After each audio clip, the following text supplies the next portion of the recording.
गीता मॅडमना नमस्कार. मुकेश सरांना नमस्कार. कुबल मॅडमना नमस्कार आणि उपस्थित सर्व मान्यवरांना नमस्कार आणि सर्वांचे मनपूर्वक स्वागत. प्रत्येक कुंडलीचं असं खास वैशिष्ट्य असतं.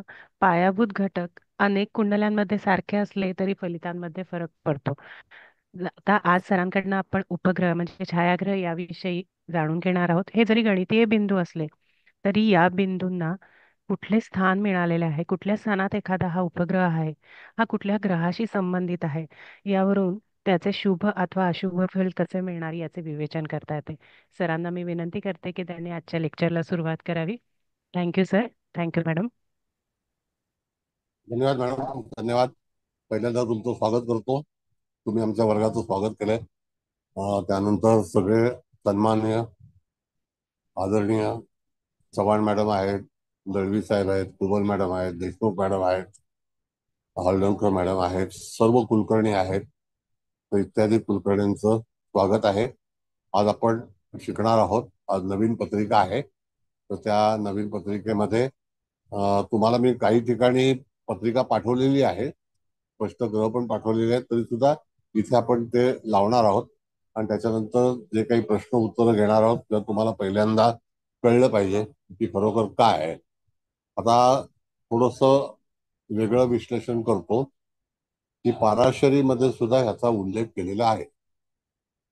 मुळामध्ये गुलिक आणि मांदी हा जो भाग आहे, हा पाराशरीतून दक्षिण भारतामध्ये गेला आणि दक्षिण भारतामध्ये इत्यादी ग्रह जे आहेत त्याच्याबद्दलचं विवेचन आणि शोध घेण्यात आला.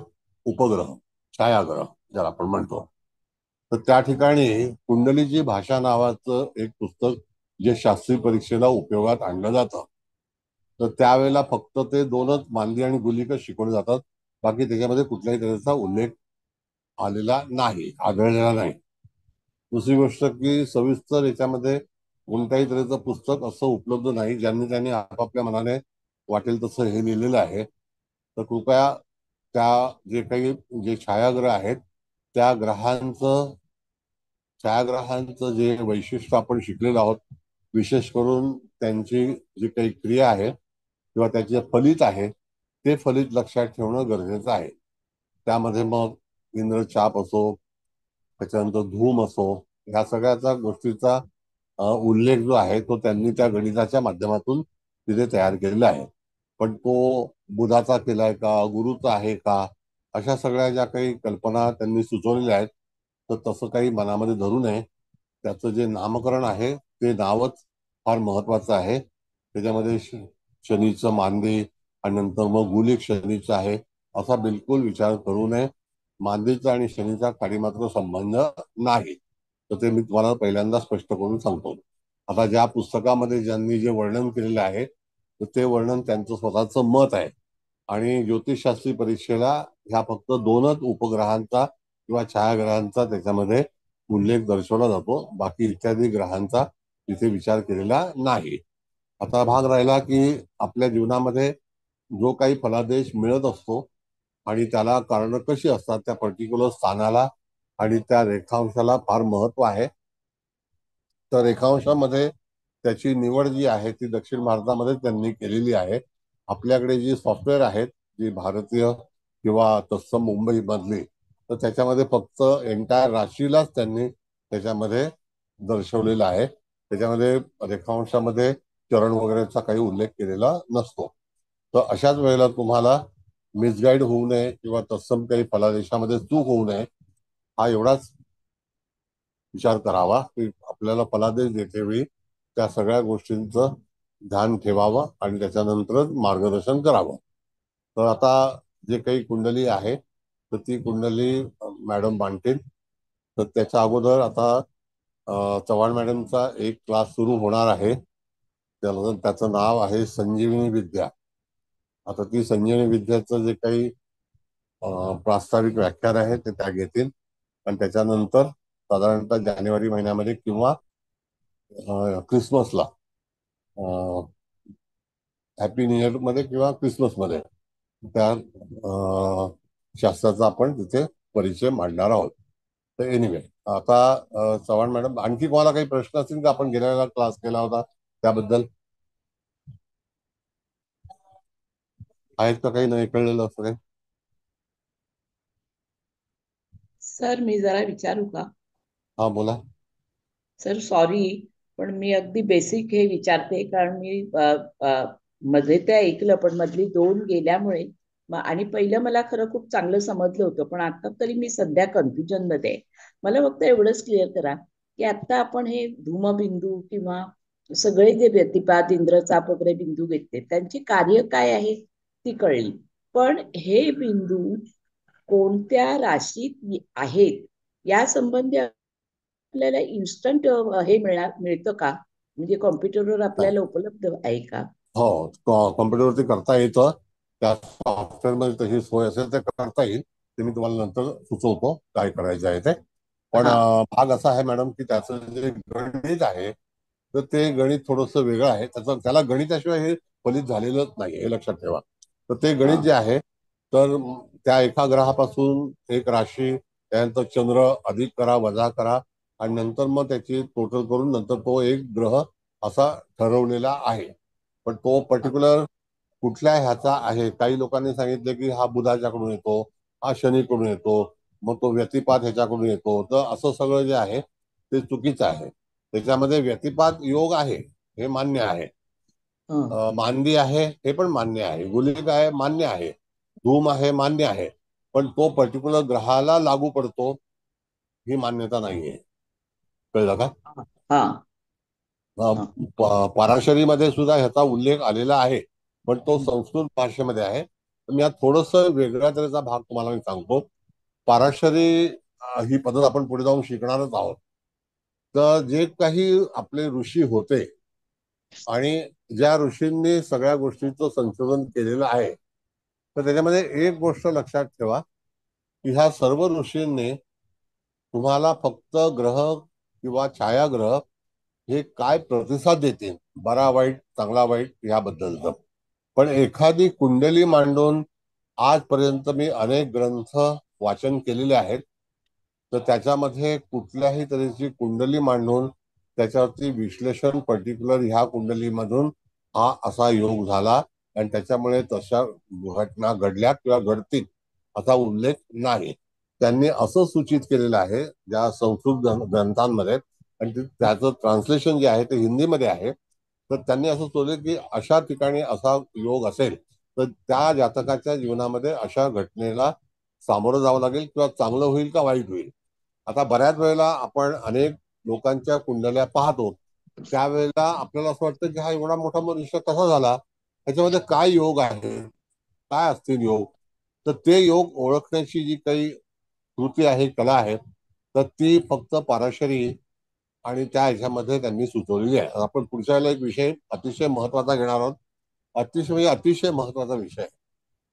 त्याच्यामध्ये चंद्राचा वापर करणार आहोत, चंद्रदशेचा वापर करणार आहोत आणि पाराशरीचं जे काही मूळ साधन आहे की त्याच्यातून आपल्याला त्याचं भविष्य सांगते वेळी काही काही वेळेला एखाद्या व्यक्तीची कुंडली पाहिल्यानंतर, म्हणजे जे काही आता राजकीय नेते आहेत, इंडस्ट्रियलिस्ट आहेत, ते सुद्धा फार मोठे झाले तर त्यांना असे काही सारखेच राजयोग होते का? तर तसं नाही. तर त्यांनी असं सुचवलेलं आहे की अशा तऱ्हेचा असा एक ग्रह असेल तर त्या ठिकाणी त्या जातकाच्या जीवनामध्ये प्रत्येक राशीचं आणि प्रत्येक ग्रहाचं विश्लेषण, मग उदाहरणार्थ की त्या ठिकाणी मेष राशीतले ग्रह काय करू शकतील. तर एक मी तुम्हाला परिचय सांगतो, कोणी राग म्हणू नये. कोणाचा ग्रह मेष राशीमध्ये असेल तर त्या ठिकाणी असा फलादेश का मिळतो, तर बिलकुल हा वैयक्तिक काही सल्ला नाहीये. तर उदाहरण असं सांगतो तुम्हाला, मेष राशीमध्ये असणारा ग्रह हा जातकाच्या जीवनामध्ये कशा तऱ्हेचा फलादेश देणार आहे. तर एक लक्षात घ्या, जर समजा मेष राशीतला चंद्र आहे तर त्या ठिकाणी चंद्र आपण म्हणतो की मातेचा कारक आहे. तर मेष राशीचा चंद्र असणाऱ्या व्यक्ती, त्यांच्या बाबतीमध्ये आई संदर्भात काही समस्या निर्माण होतील किंवा आईला त्याबद्दलच्या समस्या निर्माण होतील.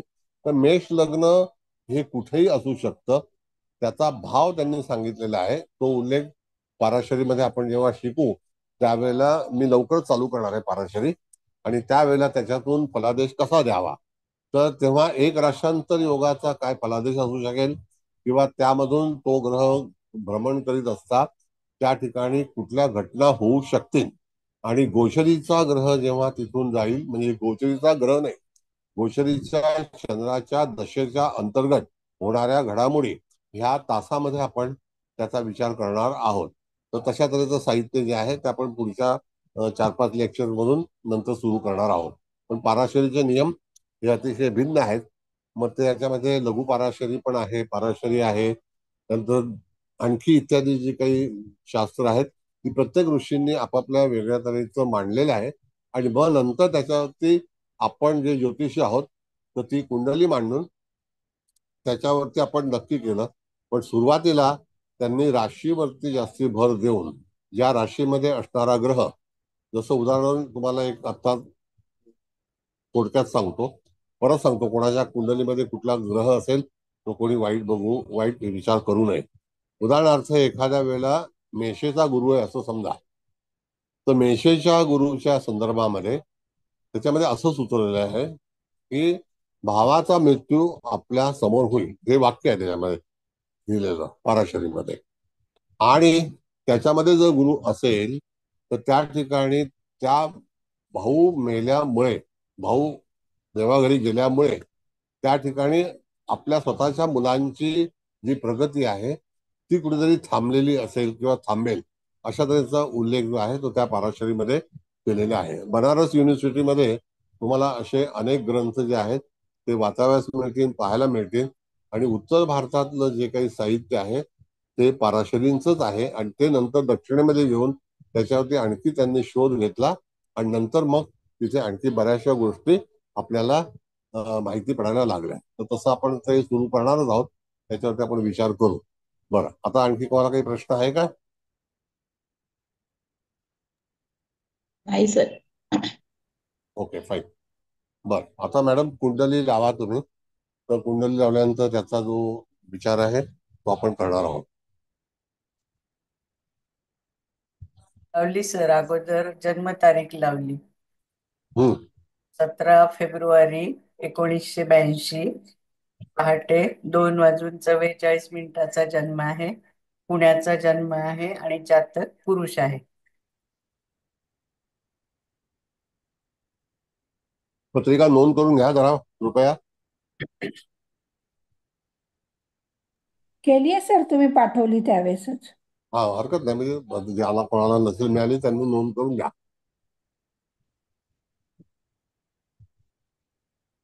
आणखी आता नेक्स्ट लावा मॅडम. होय, लावते. लावली. ही वृश्चिक लग्नाची पत्रिका आहे. होय. तर वृश्चिक लग्न हे लक्षात ठेवा आणि लग्नी चंद्र लक्षात ठेवा. 12व्या स्थानामध्ये गुरु लक्षात ठेवा. केतू धनुराशीत आहे. बुध शुक्र जे आहेत ते मकरेला आहेत. कुंभेला सूर्य आहे. शनी मंगळाची युती इथे कसं दाखवूया की लग्नेश हा जो आहे चतुर्थेच्या सोबत आहे. आणि त्या ठिकाणी आपण बघितलं तर तो पराक्रमेश सुद्धा आहे. म्हणजे जो मंगळ पराक्रम स्थानाचा कारग्रह आहे तो शनियुक्त झालेला आहे. मग ह्यावरती जर विश्लेषण करताना जे मी तुम्हाला आता पाराशरींबद्दल बोललो तर तशा बद्दलची पत्रिकेचं जे काही संभाषण आहे किंवा विवेचन आहे किंवा फलादेश आहे तो आपण पुढे जाऊन करणार आहोत. निश्चित त्या वर्गाला या, यातून भरपूर काही शिकण्यासारखं आहे. तर ही शनी मंगळाची युती, 2 ग्रह आहे. गुरु 12व्या स्थानामध्ये आहे. चौथा ग्रह चंद्र आहे. 5वा केतू आहे. 6-7 शुक्र आणि बुध आहे. 8वा ग्रह सूर्य आहे. आणि 9वा ग्रह जो आहे तो राहू अष्टम स्थानामध्ये मिथून येत आहे. झाले 9 ग्रह बरोबर? झाले सर. Okay, fine. आता आपल्याला ही कुंडली लावा, जी छायाग्रह त्याची. होय होय, लावली सर. हा, आता छायाग्रह लावताना आपण कसा विचार करायचा, तर सगळ्यात पहिला आलेला जो बिंदू आहे, ग्रह आहे, तो धूम बिंदू आहे आणि तो मिथुन राशीमध्ये आहे. आता मिथुन राशी ही अष्टमात आहे. होय. सोबत राहू सुद्धा आहे तिथे, पण तो अर्धाच्या चतुर्थ चरणामध्ये आहे का हे पहिला पहा. होय, म्हणजे ग्रह राहू सुद्धा तिथेच आहे. राहू पुनर्वसू 3 मध्ये सर. हा, मग त्यामध्ये आदरा नाही येणार. नाही, तर फार अंतर आहे त्याचं. तर साधारणतः 13-20 कलेचं अंतर कळलं का? आदराच्या याच्यामध्ये 3 मध्ये असेल आणि तिथून जर आर्द्रा आणि पुनर्वसूचं जे अंतर आहे तर ते अंतर किती आहे? तर पहा, पुनर्वसूच्या कितव्या चरणामध्ये मॅडम? तिसऱ्या तिसऱ्या तिसऱ्या तिसऱ्या तिसऱ्या चरणामध्ये बघितलं आपण तर एक पहिलं 3 अंश 20 कला, दुसरं 6 40, म्हणजे 6 अंश 40 कलेचं अंतर त्याच्यामध्ये आहे, म्हणजे ती युती नाहीये. त्या नाही. राशीत ते दोघं एकत्र आहेत. कळलं का? होय. बर.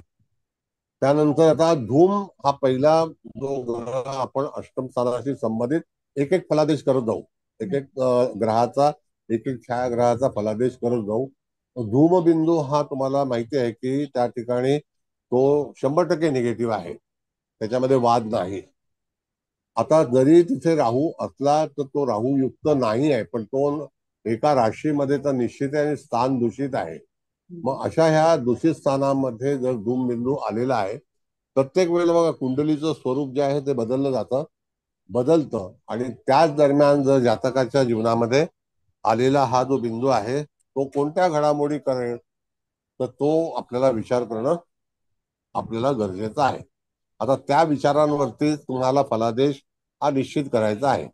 मग तो फलादेश निश्चित करताना धूम नावाचा बिंदू हा जातकाच्या जीवनामध्ये 101% आंदोलन करेल. त्याच्यामध्ये तो जो बिंदू आहे तो अष्टम स्थाना संदर्भात, अष्टम स्थान हे मृत्यूस्थान म्हणून पहिल्यांदा त्याची ओळख आहे. अष्टम स्थान हे येणारं एखादं भयंकर संकट याचा विचार केला जातो. तर अशा वेळेला त्या ठिकाणी जातकाच्या जीवनामध्ये ज्या काही घडामोडी होतील तर त्या घडामोडी तुम्हाला ताबडतोब परिवर्तित करून असं कळलं पाहिजे की जातकाच्या जीवनामध्ये हा बिंदू प्राथमिक तिथे आलेला आहे, तो काय आपण रिमूव्ह करू शकत नाही. म्हणजे तो जन्मालाच येताना तो बिंदू घेऊन आलेला आहे, म्हणजे ग्रह घेऊन आलेला आहे आणि तो छायाग्रह आहे. मग अशा वेळेला जातकाच्या जीवनामध्ये होणाऱ्या घडामोडी ज्या अतिशय कठीण असतील, वाईट असतील, त्याला दूरवर नेणाऱ्या असतील, म्हणजे बाद करणाऱ्या असतील, त्याच्या आयुष्यामध्ये अचानक आणि अकस्मात अशा काही घडामोडी होतील की जेणेकरून त्या जातकाला तिथे भरपूर काही गोष्टींचा त्याग करावा लागेल, सहन करावा लागेल, आर्थिक नुकसान होईल आणि अधिकतम त्या राशीमध्ये राहू सुद्धा आहे. तो जरी उच्चीचा असला तरी सुद्धा जातकाला, ज्याला आपण म्हणतो मरणोत्तर यातना, अशा ज्या गोष्टी असतात त्या धीमोबिंदूमध्ये आपल्याला तिथे सांगता आल्या पाहिजे. त्याच्याबद्दल काही कॉल आहे का?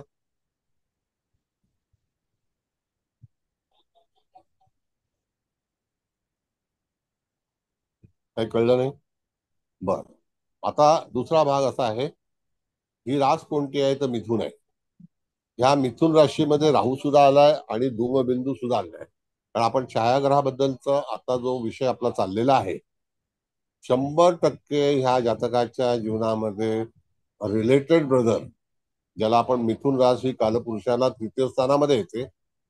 बुध हा मामाचा कारक आहे. अष्टम स्थानामध्ये आल्यानंतर व्यक्तीच्या जीवनामध्ये कोणत्या घडामोडी घडू शकतात, तर त्या ठिकाणी मामा, भाव, जिथे त्याचा विवाह होईल त्या ठिकाण आणि आपल्या जोडीदाराचं ज्या ठिकाणी कुटुंब असेल त्या संदर्भात या ठिकाणी या पत्रिकेमध्ये तुम्हाला असे प्रश्न त्या जातकाच्या जीवनात उपस्थित होतील असं ठामपणे तुम्ही सांगू शकता. आलं लक्षात? छान. आता हा आपला क्लास बघून एका माणसाने क्लास लावला. तुम्ही माझ्याकडे ऍडमिशन घ्या, नंतर मी तुम्हाला ह्याच्याबद्दलची सगळी माहिती सांगेन, पण इंट्रोडक्टरी लेक्चर मध्ये सांगणार नाही. फी 3,000 रुपये आणि ते फक्त गुलिक आणि मांदेश शिकवणार, बाकी नाही काय. तर त्यांची पोस्ट तिथपर्यंत. कळलं? 2 दिवसाचा क्लास आहे. बर.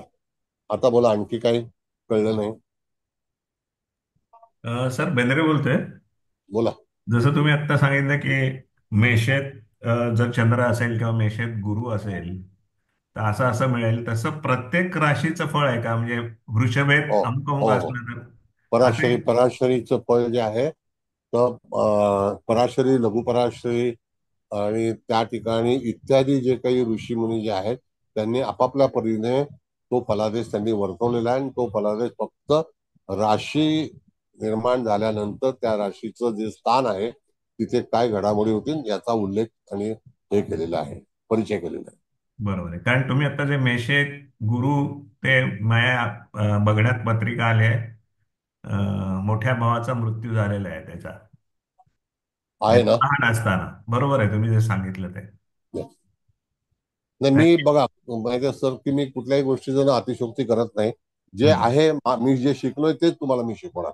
नाही, बरोबर आहे. नाही, मला फक्त प्रश्न होता फक्त मेषेचं आहे का 12 राशींच्या कुठले कुठले ग्रह? नाही नाही नाही, सगळ्या 12 राशींचा उल्लेख तारावली म्हणून तुम्ही जो ग्रंथ आहे तो वाचाल ना, हा. तर त्यामध्ये सुद्धा तुम्हाला अनेक गोष्टी ज्या तुम्हाला कधी तुम्ही ऐकल्या नसतील हा. अशा गोष्टी तुम्हाला तिथे सुचवलेल्या आहेत. बरोबर आहे.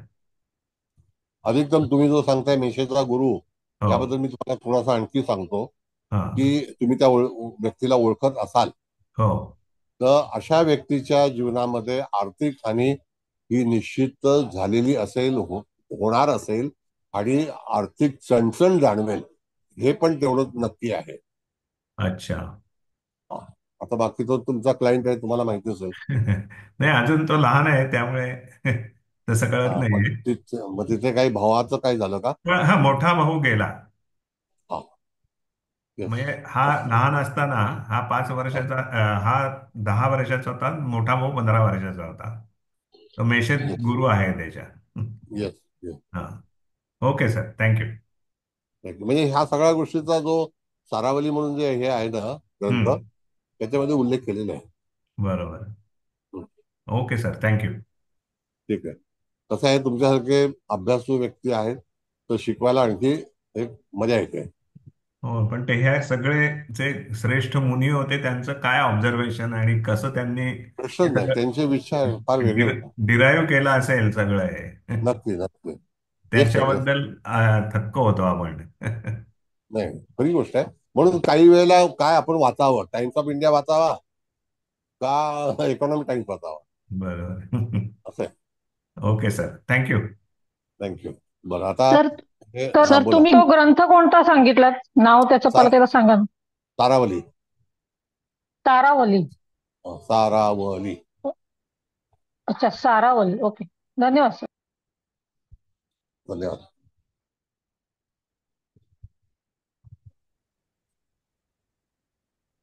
बरं, दुसरं आणखी काय? सर जर भाऊ नसेल तर? आवाज मोठा आवाज. भाऊ. सर मोठा भाऊ नसेल तर? भावंडा संदर्भात आणि आर्थिक संदर्भामध्ये काही दुःख निर्माण होतील. मोठा भाऊ ओके. नसेल तरी सुद्धा आर्थिक. कळलं का? तर मग कुठल्याही स्थानात असला तरी हेच हो परिणाम आहेत हो. का? राशी राशी महत्वाची आहे. त्यांनी ना सगळा फलादेश मॅडम, सगळा फलादेश जो आहे ना तो पूर्णपणे राशींवरती सूचित केलेला आहे. त्याच्यामध्ये अच्छा. नक्षत्र सुद्धा त्यांनी वापरलेलं नाही. Okay okay. एंटायर राशीमध्ये असणारे ग्रह हे जातकाच्या जीवनामध्ये कशा कशा स्वरूपाचं हे असू शकतं. इव्हन मी तुम्हाला सांगतो ना की आता कोणी विचारलं हे आता प्रश्न, लहान भाऊ का मोठा भाऊ? भाऊ नसेल तर असं कोणतरी विचारलं. माळवे मॅडम, अनिता माळवे. सर मी विचारलं होतं की भाऊ हा, नसेल तर मग उद्योगपती. आर्थिक हानी होईल उद्योगपती. का फक्त? हा, उद्योगपती. हा. होय. ओके. होय सर. आता मॅडम काय माहितीये का की भाऊ नसेल तरी सुद्धा आर्थिक समस्या निर्माण होतील. दुसरी गोष्ट की पैसे चोरीला जाणं, पैसे बुडीत जाणे, व्यवसायामध्ये हानी होणे, या सगळ्या गोष्टी होतील. ओके. काय अनुभव आहे तुम्हाला? हेच अनुभव आहेत सर. ठीक ठीक आहे, आपण शिकू तेव्हा एकदम अवश्य या. एकदम बरोबर सांगितलं सर तुम्ही, हेच होतंय सगळं. तर आता ठीक आहे, परमेश्वराची कृपा असू द्या, बाकी काही नाही, आणि तुमची पण कृपा असू द्या. तुमचीच कृपा असू द्या सर आमच्यावर. बर बर, ठीक आहे. आता मॅडम चार्ट सगळ्यांनी काढलेला आहे का हा? मग चार्ट काढूया आपण. हो सर, काढलेत. चला मग मॅडम रिमूव्ह करा. ओके. बरं, आता धूमबिंदू मॅडम आपण बघितला तो मिथुन राशीमध्ये आलेला आहे. इथे मला वाटतं मिथुन राशीमध्ये 2 बिंदू आलेले आहेत, म्हणजे 2 छायाग्रह आपल्याला उपलब्ध आहेत. आता दुसरा वरून जो आपण बघितला तर त्याचं नाव सांगा जरा. मिथुनेच. आणि ऐका ना, नाही कसं हा सांगू, सिरियली सांगायचं का आता? हा, वरून वरून खाली आहे. हो, हो, वरून खाली. पण आता मकरेत की नाही, दोन बिंदू आले, व्यतिपात आणि उपकेतू. पण उपकेतू आरंभी आलाय आणि व्यतिपात नंतर. मग आपण आधी आरंभी बिंदू घेऊया का हा, उपकेतू? आरंभ आहे, आरंभ हा, आरंभ. मग उपकेतू येतो. हम्म, हा जो बिंदू आहे तर हम्म. त्या ठिकाणी मकर राशीला आलेला आहे. होय, मकर राशी ही सुद्धा वृश्चिक लग्नाला पराक्रमाची आणि भावंडाच्या स्थानाबद्दलचा विचार केला जातो. होय. मग आता हा उपकेतू काय करू शकतो तर जातकाच्या भावाला, भावंडांना काहीतरी पीडा आणि एखादी गोष्ट की भावंडाच्या बाबतीमधला आपल्याला अंदाज न येणं, किंवा भावंड एखादं ज्याला आपण अविवाहित असणं किंवा त्रास होणं, त्यामध्ये त्या ठिकाणी जातकाच्या प्रवासामध्ये अडचणी येणं, ज्या ज्या गोष्टी आपण पराक्रम स्थानामधून पाहतो त्या सगळ्या गोष्टी संदर्भामध्ये जातकाच्या जीवनामध्ये काही गोष्टींचा आपल्याला तसा त्रास दिसू शकतो, येऊ शकतो. आणि उपकेतू हा जो आहे हा पॉझिटिव्ह ह्याच्यामध्ये येत नाही. बऱ्याच वेळेला आपल्या संदर्भामध्ये भावंडाच्या बाबतीमध्ये काही वेळेला अपयश येतं, भावाची प्रगती होत नाही, दुर्भाग्य येतं. अशा वेळेला अशा तऱ्हेचा तुम्हाला फलादेश करता आला पाहिजे. ओके, नेक्स्ट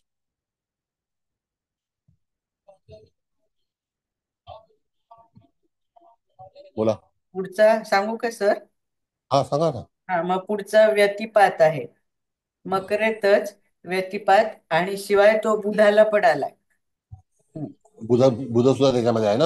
होय होय, बुध पण हा आहे. मग आता बघा, त्याच्यामध्ये आपण जर पाहिलं तर व्यतिपात ह्या सगळ्या एखादी गोष्ट जी पात होणे होय. हा जो भाग आहे तर तो चांगला परिचय नाहीये. म्हणजे त्या ठिकाणी तो बिंदू, तो छायाग्रह हा योग्य नाही. आता तुम्हाला असं वाटेल की हे सगळे ग्रह त्याच्यामध्ये हे धूम वगैरे वगैरे ह्या सगळ्या केतू या सगळ्या ग्रहांचा जर तिथे समावेश झाला असेल तर माणसाने जगायचं कसं? हं, पण हे करते, हा एक प्रश्न आहे सगळ्यावर. तर जगायचं कसं? तर ह्या सगळ्या गोष्टी ज्या आहेत ना, ह्या आपल्या आयुष्यामध्ये, आपलं आयुष्य किती असेल, 60 वर्ष, 50 वर्ष, 70 वर्ष, 80 वर्ष, त्याच्यामध्ये हा पोर्शन जो आहे हा निश्चितच त्या जातकाच्या जीवनामध्ये उपस्थित होतो. आणि त्या ठिकाणी अशा घटना उपस्थित झाल्यानंतर जातकाला त्या प्रांतातून प्रवास करावाच लागतो. ह्या घटना आहेत सगळ्या. बऱ्याच वेळेला काही ज्या घटना ज्या आहेत त्या बालपणी होतात, काही वेळेला विवाह अवस्थेमध्ये होतात, काही वेळेला त्याच्यामध्ये म्हातारपणी होतात, काही वेळेला विवाह झाल्यानंतर होतात. मग त्या कोणत्या कोणत्या संदर्भामध्ये तो विषय येतो. आणि तो जो ग्रह आहे, उपग्रह आहे किंवा छायाग्रह आहे, तो जातकाच्या जीवनामध्ये अशा तऱ्हेची अवस्था निर्माण करतो. आता मॅडमनी जे व्यतिपात सांगितलेला आणि तो बुधासोबत आहे, हं. बरोबर आहे ना मॅडम? होय होय होय. हा, आता हा बुध अष्टमेश आहे आणि बुध अष्टमी लाभेश आहे. लाभेश. तर त्या ठिकाणी लाभेशाचा जर विचार आपण केला आणि अष्टमेशाचा जर विचार केला तर निश्चित जातकाच्या हानीबद्दल अष्टमस्थान हे संग्रहित केलेलं धन आणि अगोदरच त्या ठिकाणी धूम बिंदू तिथे छायाग्रह आलेला आहे. तर त्या दरम्यान जातकाला बुध हा पूर्णपणे तिथे निषिद्ध झालेला आहे.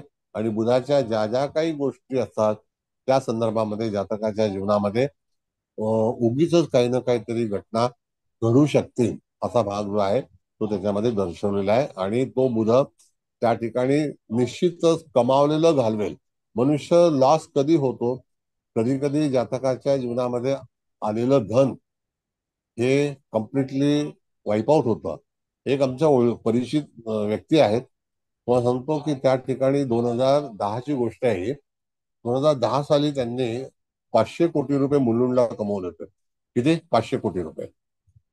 आणि काय दुर्बुद्धी असते माणसाचं धन जाण्यासाठी. ते 500 कोटी रुपये पूर्णपणे त्यांनी जागेमध्ये इन्व्हेस्टमेंट केली. पैसे कमवले हे सुद्धा कन्स्ट्रक्शन मधून कमवले, आणि पैसे इन्व्हेस्टमेंट केले ते सुद्धा कन्स्ट्रक्शन मध्ये केले. आणि अचानक म्हणजे भूमिगत जे काही हे आहे मेट्रो, तिचा आरंभ सुरू झाला. आणि त्याच दरम्यान जे प्रोसेसिंग होत होतं तोपर्यंत यांना कुठल्याही तऱ्हेची कल्पना नव्हती. आणि माझ्या वर्गातच मीटिंग झाली होती दादरला. तर मी म्हटलं की ही कम्प्लीट होणार नाही. ते लोक बोलले नाही होणार, हे होणार. म्हटलं नाही होणार. आणि ताबडतोब MMRDA ने असा कायदा पास केला की जिथे भुयारी मेट्रो जात असेल त्याच्या 60 फूट इकडे आणि 60 फूट तिकडे कुठल्याही तऱ्हेचं कन्स्ट्रक्शन नवीन बांधता येणार नाही आणि प्लान पास करायचा नाही, असं म्युन्सिपालिटीला आदेश आला. म्हणजे कधी कधी अशी घटना जर त्यांनी त्या बिल्डिंग विकत घेतल्या नसत्या तर हे 500 कोटी रुपये त्यांनी जर ठेवले असते तर आज त्याचे 1000 कोटी रुपये झाले असते. म्हणजे हे सगळे जे काही प्रसंग येतात माणसाला, बुध हा व्यापारी ग्रह आहे, व्यापारामध्ये जेव्हा अशा गोष्टी होतील तर त्या दरम्यान जातकाला त्या ठिकाणी असा भुर्दंड भोगावा लागतो. बोला. तर मी एक विचारू. आहे हा हा विचार. सर, आपण आता सूर्यात नक्षत्र बिंदू किंवा चंद्रात नक्षत्र बिंदू हे कसं ठराविक वयामध्ये ऍक्टिव्हेट होतात, हो की नाही? हे त्याचं जे काही फळ असतं ते मिळतं.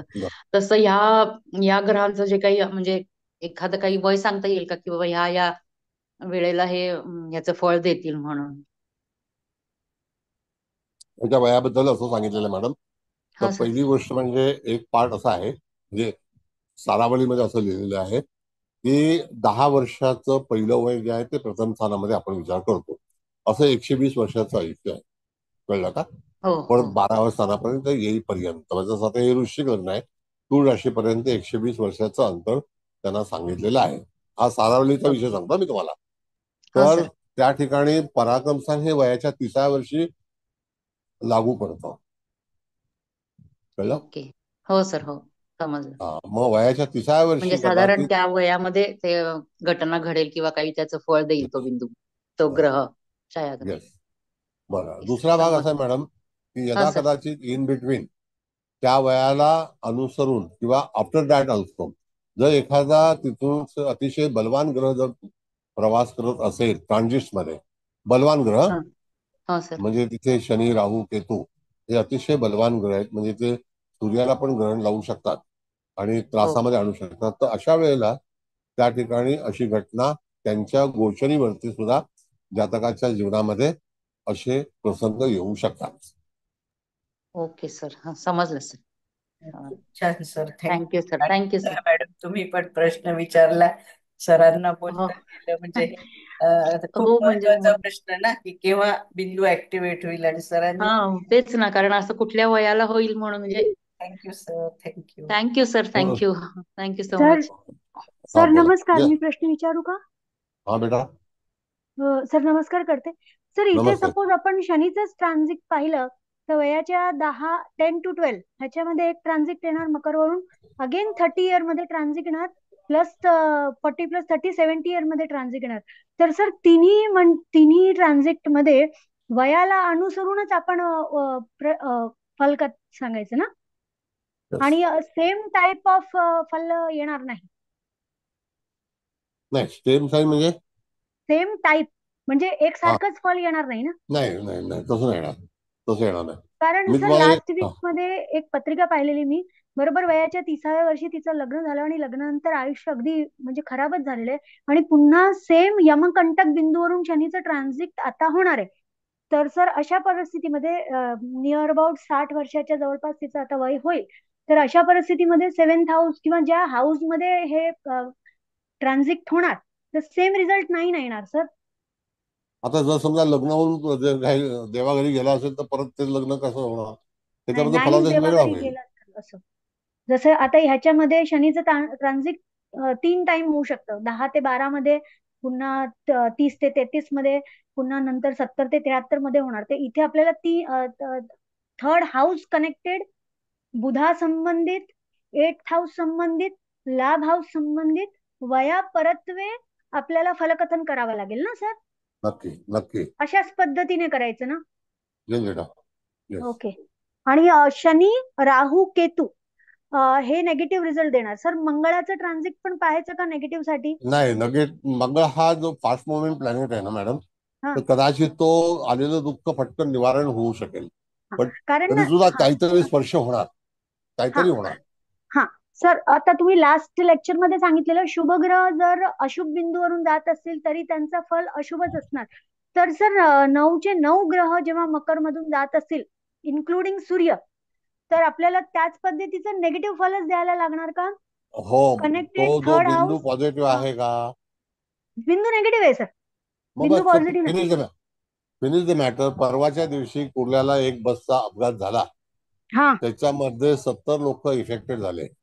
हा मग त्यावेळेला अशी घटना काय झाली, का झाली, हा कळलं ना? थर्ड हाऊस मध्ये नेगेटिव्ह बिंदू असेल सर मॅक्झिमम. हा, मग ते किती लोक जखमी झाले वगैरे वगैरे हा अशा गोष्टी हा झाल्या. आणि हा त्याची आज लोकसत्तेला भरपूर मोठी स्टोरी आलेली आहे. भरपूर म्हणजे भरपूर मोठी स्टोरी आहे. एका मुलीने तर कुर्ला स्टेशनवरून वडिलांना फोन केला की इथे रिक्षा मिळत नाही प्लीज. तर ते म्हणाले की थोडं पुढे पुढे चालत ये तू, मी तुला पिकअप करतो. आणि ती चालायला लागली आणि मागून येऊन बसने उडवलं. अरे म्हणजे बापरे. घटना काय, आणि ती मेली की काय. अरे बाप हा. मग वडिलांनी सर हे सांगितलं खूप तू नेगेटिव्ह चालत झालंय. आहे. हा आणि नाही, सर हे आणखी बेटा असं आहे, वडिलांनी सांगितलं असतं की तू तेच थांब, मी येतोय, हा त्याच्यामध्ये बदल झाला असता. हा सर कळतंय मला तुम्ही काय म्हणता ते. समजलं. Thank you sir. Thank you. Okay. Sir आणखी काही बेनरपूर आहे. हा बोला. आता हे दोन्ही बिंदू व्यतिपात आणि उपकेतू तृतीय स्थानात मकर राशीत आहे. तर मकर म्हणजे तृतीय शनी आहे आणि तो लाभामध्ये बसलेला आहे. तर ते स्थान पण अफेक्ट होईल. नाही, लाभावरलं नाही, ते स्थान नाही होणार. ते कसं असतं साहेब सांगतो मला मी. तुम्ही हा, केपी कधी अटेंड केले का? नाही. नाही. केपी मध्ये पद्धत कशी आहे, या नक्षत्राचा स्वामी त्या नक्षत्रात, त्या नक्षत्राचा स्वामी त्यामुळे ह्या बाटलीतून त्या बाटलीत, त्या बाटलीतून दूध दूध काढायचं, पाणी टाकायचं, पाणी काढलं की मग तिथे आणखी दुसरं काहीतरी टाकायचं. हे सगळं भानगड याच्यामध्ये नाही. कळलं? बरोबर. हा हा. हा. या नक्षत्रातून त्या नक्षत्रात, तो त्याच्या नक्षत्रात आहे का, तो ह्याच्या नक्षत्रात आहे. नक्षत्र कुठल्या बाबाचं नाही आहे. बरं, हे तृतीय राशीचे म्हणून काही अफेक्ट नाही होणार. नाही, राशीचे बाप आहेत. बरोबर. नक्षत्राचे बाप नाहीये. फक्त ती रास तृतीय स्थानी आहे म्हणजे कालपुरुषाच्या प्रमाणे आहे म्हणून भावंडांचं आपण म्हटलं. आणखी आणखी एक तुम्हाला मी सांगतो. ओके, नाही आपण चर्चा करू ना, काय हा. चर्चेमधूनच शिकायचं असतं. आणखी सांगतो मला. आता मकर राशीकडे आपण गेलो, बरोबर हम्म. आहे. हो, या व्यक्तीचा जन्म कधीचा आहे, तर 82चा आहे, 82. बरोबर आहे. हा. आता 82च्या दरम्यान आपण बघितलं तर शनी महाराज हे जे आहेत, हे तुळेला किंवा वृश्चिकेला असतील. तुळेला, हम्म. बरोबर आहे. हो, कुठे? तुळेला असतील. कळेला. आणि हा, नाही मग सॉरी या सॉरी, कन्या राशीत आहे. ह्या कन्या कन्या राशीत बाबतीत आहे. कन्या कन्या राशी. कन्या तर कन्या राशीमध्ये, राशीत आहे. कन्या राशी. ओके. ते आता कन्या राशीतून मकरेपर्यंत यायला साधारणतः 15 वर्षाचं वय असेल. 15. हो, म्हणजे बरोबर आहे. 15, त्यांना यायला 15 वर्ष लागतील. हम्म. पण आपण जातकाचं वय काय कॅल्क्युलेट केलं, 30, हो नाही का? हो, म्हणजे अप टू आता 30 तर काही होणार नाही. हा, म्हणजे तिथून जाताना सुद्धा त्याचं वय काय असेल याच्यावरती घडामोडी त्याला निश्चितच मिळतील. बरोबर आहे. दुसरा भाग ठीक असा आहे साहेब, आहे. की हा. त्या ठिकाणी ही राशी belong to home, the Saturn. Hmm. आणि त्या इन बिटवीन जर समजा सॅटर्न गोचरीमध्ये हम्म. त्याची अवस्था काय असेल. आता जर आपण पाहिलं तर सॅटर्न 30व्या वर्षी पुन्हा कन्या राशीमध्येच असेल. बरोबर आहे, 30 वर्षांनी. हा, मग त्यावेळेला सुद्धा त्या घटना होतील. तर त्यावेळेला effect goes to home, the planet और हाऊस. बरं आहे. नाही मग 30व्या 60व्या वर्षी आता असं या सावंत मॅडमने विचारलं, सेम रिपीट बरोबर आहे. होणार आहे ना. येस, ओके बरोबर सर. आहे. या, थँक्यू. Any difficulty? नाही, कळलं सर, थँक्यू. ठीक आहे. बर, दुसरं आता चौथं स्थान आहे. हा. Yes madam. हो, आता नंतरचा बिंदू आहे परिवेश पब्लिक परिधी. तो कर्क राशीत आहे आणि ही कर्क रास या कुंडलीत भाग्यात आहे. हा, आता बघा, असं आहे मॅडम की चतुर्थ स्थान हे शनीच्या राशीचं आहे. कुठल्या स्थानामध्ये आहे तो बिंदू? नाही, बिंदू कर्केत ना, भाग्यस्थानात येतो. मग भाग्य म्हणजे लांबवर गेला तो, होय, बरोबर आहे. पण आपण असं म्हणजे तुम्ही म्हणालात ना सुरुवातीपासूनचे हो, बिंदू. सुरुवात बरोबर आहे, हा, बरोबर. अग्री विथ यू, असं हा, हे नाही. हा. आता मुळामध्ये परिवेशचा अर्थ काय सांगितलेला आहे? परिवेश म्हणजे पॉझिटिव्ह सांगितलंय ना तुम्ही. हा मग परिवेश परिवेश म्हणजे समतोल वातावरण पॉझिटिव्ह, हा सूर्य येस चंद्र एकाच अंशावर असं. हं, येस. मग हं. आता त्या ठिकाणी जेव्हा परिवेश हा आलेला आहे आणि तो कर्क राशीत आलेला आहे एवढं नक्की. होय होय. अधिकतम तो प्रथम नवमाशामध्येच आहे का कर्क नवमाशामध्ये? नाही सर, तो सात म्हणजे तूळ नवमांशात आहे. पुष्य 3 आहे ना. म्हणजे पुष्य राशीमध्ये पुष्य नक्षत्रामध्ये हा, तिसऱ्या नवमाशामध्ये आहे. हा. मग आता त्याचं फलित जे आहे ते तुम्हाला भाग्यस्थाना संदर्भामध्येच प्राप्त होईल. होय होय. म्हणजे ते पॉझिटिव्ह आहे, तर त्या काही चांगल्या गोष्टी घडणार असतील हा, तर हा. त्या भाग्यासंदर्भातच घडतील. हो आता तिथून जर आपण विचार केला तर जातकाच्या जीवनामध्ये जे हे स्थान जे आहे ते 9 आहे. म्हणजे 90 वर्ष पाहिजे का? तर नाही. एक सिंपल सांगतो, नाही. जर समजा त्या ठिकाणी उच्चीचा गुरु जेव्हा भाग्यातून जाईल, आता मूळ पत्रिकेमध्ये ज्या वेळेला आपण गुरुचं भ्रमण पाहतो तर मूळ पत्रिकेमध्ये आता इथे 82 सालामध्ये तुळेला गुरु होता का वृश्चिकेला होता? तुळेला. तुळेला होता. मग जर समजा असा आपण विचार केला तर तुळेतून ज्या वेळेला भाग्यस्थानामध्ये येण्यासाठी त्याला 10 वर्ष लागली. 10 बरोबर आहे. 10 वर्ष लागली ना. होय. मग 10व्या वर्षी जातकाला काय फलित मिळू शकतं? कारण इथे गुरु उच्चीचा होईल, बरोबर आहे. बिंदू चांगला आहे. आता आपण पुन्हा जाऊया पुढे. 10व्या वर्ष झाल्यानंतर अधिक 12 मिळवा तुम्ही, म्हणजे किती झालं? 22. 22. हम्म. म्हणजे 22व्या वर्षी तुम्हाला फलादेश हा निश्चितच जातकाच्या जीवनात चांगला मिळेल. हम्म. कळलं? शिक्षणासाठी किंवा बाहेर जायचं असेल असं हा काही कुठेही त्याचं त्याचा विद्याभ्यास पूर्ण काय? होईल, नवीन भाग्य तयार होईल, हं, भाग्यासंदर्भातील उलाढाली होतील, होय. चांगल्या गोष्टी होतील जीवनामध्ये. हं, धर्मस्थानाचं स्थान आहे, धर्मकार्य होणं होय. किंवा स्पिरिच्युअल एखादी गोष्ट होणं, तर ह्या तुम्हाला त्या कॅल्क्युलेशननी गुरु हा त्या ठिकाणून जर भ्रमण केलं. हं, आता त्याच्यामध्ये कक्षेच्या पलीकडचा हा जो ग्रह आहे हा त्या ठिकाणी येणार. आता त्याच्यामध्ये जर समजा गुरु राहूची युती आली तर प्रोग्राम बिघडणार. बिघडला. बरोबर आहे. कळलं का? येस. हा प्रॉब्लेम आहे. छान. बरोबर आहे. होय. तर तिथे तुम्हाला हा बिंदू निश्चित जातकाच्या जीवनामध्ये चांगलं फलित देणार एवढं नक्की आहे. Forget about the age. Yes. पण तरी सुद्धा भाग्यस्थानामध्ये आलेला बिंदू हा जातकाच्या जीवनामध्ये निश्चित चांगल्यापैकी प्रतिसाद देईल. आता जर समजा त्याच भाग्यस्थानामध्ये आपण जर विचार केला तर साधारणतः आपण जर तिथे विचार केला तर ते मूळच्या शनीपासून येणारं 11वं स्थान आहे का? येस. हो सर. होय. बरोबर आहे. हं, मग 11 दुने 22 आणि 27व्या वर्षी किंवा 25व्या वर्षी तिथून शनी सुद्धा भ्रमण करणार आहे. हं, मग शनी तो पॉझिटिव्ह बिंदूतून जाणार आहे ना. मग पॉझिटिव्ह फलादेश ना, म्हणजे पॉझिटिव्ह पॉझिटिव्ह जाणार. हा. म्हणजे तो पॉझिटिव्ह फलादेश देईल. हा, पण आता हे एकच मिनिट. आता आपण गोचरनी तुम्ही सांगितलं पॉझिटिव्ह ह्याच्यातनं जाणार, पण आता इथल्या पत्रिकेत शनीला सुद्धा काळ सारखा खराब, खराबच म्हणायचं ना, काळबिंदू. हो तर हो तो कळलं मिळाला. कळलं. पण मग तो इकडे तर जाताना तुम्ही म्हणता इकडे परिवेश परिधी आहे, चांगलं फळ, हो, पण मग त्या काळाचा आपण विचार करायला हवा की नको? हो काळाचा विचार करायचा, पण ते त्याच्या मूळ कुंडलीतला शनी होय. हा निश्चितच त्या पर्टिक्युलर स्थानामध्ये हा. जातकाच्या जीवनामध्ये तिथे दूषित झालेलं आहे आणि त्याचं फळ हे त्या स्थानासंदर्भातीलच वाईट मिळेल. हो, त्या स्थान म्हणजे आता तो जेव्हा त्याच्यावरून गोचर अनेक गोष्टी कडनं जाईल तर पॉझिटिव्ह मिळेल परिवेश मधनं जाताना. अच्छा. Yes. Okay okay. हा दोन्ही बाजूने तुम्हाला विचार करून त्याचा फलादेश जो आहे होय. तो ठरवता आला पाहिजे.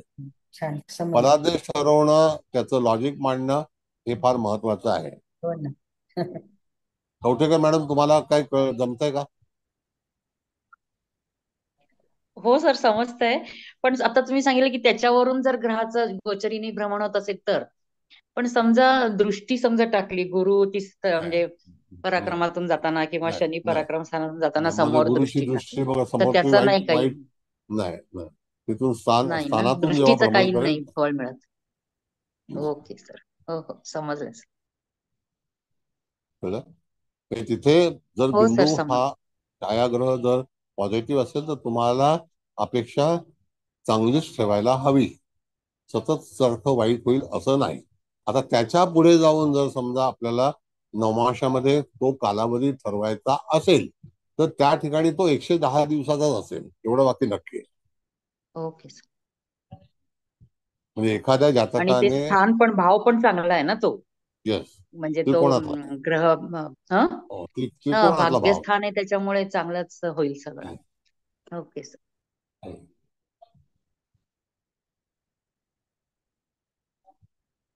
ठीक आहे. तुम्हाला सारावली वगैरे मिळालं तर अवश्य वाचा. तर इथे काही मुंबईमध्ये उपलब्ध नाही. कुलकर्णी मॅडम, तृप्ती कुलकर्णी, हा सर. त्या शिंदे गेल्यात ना वृंदावनला, हो हो. तर तिथे एक पुस्तकाचं दुकान आहे. बर. तर त्यांना म्हणा बाके बिहारी मंदिर आहे, त्याच्या हा. पुढे गेल्यानंतर राधा रमण मंदिर लागतं. त्याच्या बर आजूबाजूला जुनं ग्रंथालयाची पुस्तकं आहेत. जर बर सारावली मिळाली तर हिंदीमध्ये असेल तर ती त्यांना बर घेऊन यायला सांगा. तुम्ही फोन करा त्यांना. बर बर बर, चालेल सर. बाकी Yes. बिहारी मंदिराच्या पुढे गेल्यानंतर ना? राधा रमण मंदिर आहे. बर बर बर, कळलं का? चालेल सर. हो सर, सांगते सर. आणि जुनी 200-200 300-300 वर्षापूर्वीची पुस्तक आहे. बर बर बर, सांगते सांगते सर. सर ठीक. काशीला वगैरे मिळेल का सर, हो वाराणसीमध्ये? हो मिळेल. मिळेल. येस अच्छा, मिळतं. मी जाणार आहे कारण जानेवारी मध्ये. हा, वाराणसीला ना मॅडम, गेट हा नंबर 4 जे आहे हा. त्याच्या समोरच दुकान आहे, तिथे हो मिळतं. का? मी तिथूनच घेतली आहे सारावली. बरं, मी जाणार आहे मग काशीहूनच जानेवारी घेतली. 15 तारखेला. मी बघते मग हा त्यावेळेला. हा, त्या ठिकाणी मिळतं. चालेल. हा. Okay okay, thank you. नाही नाही, थँक्यू काय त्याच्यात. नाही, मग दुकान कुठे शोधायचं ते आता म्हणजे एक्झॅक्ट हे नाही मिळालं ना नाही, 4 मला, नंबर बरं गेटच्या झालं. जवळच आहे, छोटस दुकान आहे, हा. त्या ठिकाणी फार मिळतं. फार जुनी 100-100 वर्षापूर्वीची दुकान आहेत हो ते. हो, हो हो हो, अगदी छोटस बघते मी, दुकान आहे, पण नक्की खूप बघेन. खूप पुस्तक आहेत त्यांच्याकडे. आणि बनारस युनिव्हर्सिटीमध्ये तुम्हाला हे सगळं साहित्य मिळतं हो सर. अश्वरीचं. हो, हो, नक्की बघीन मी सर आता.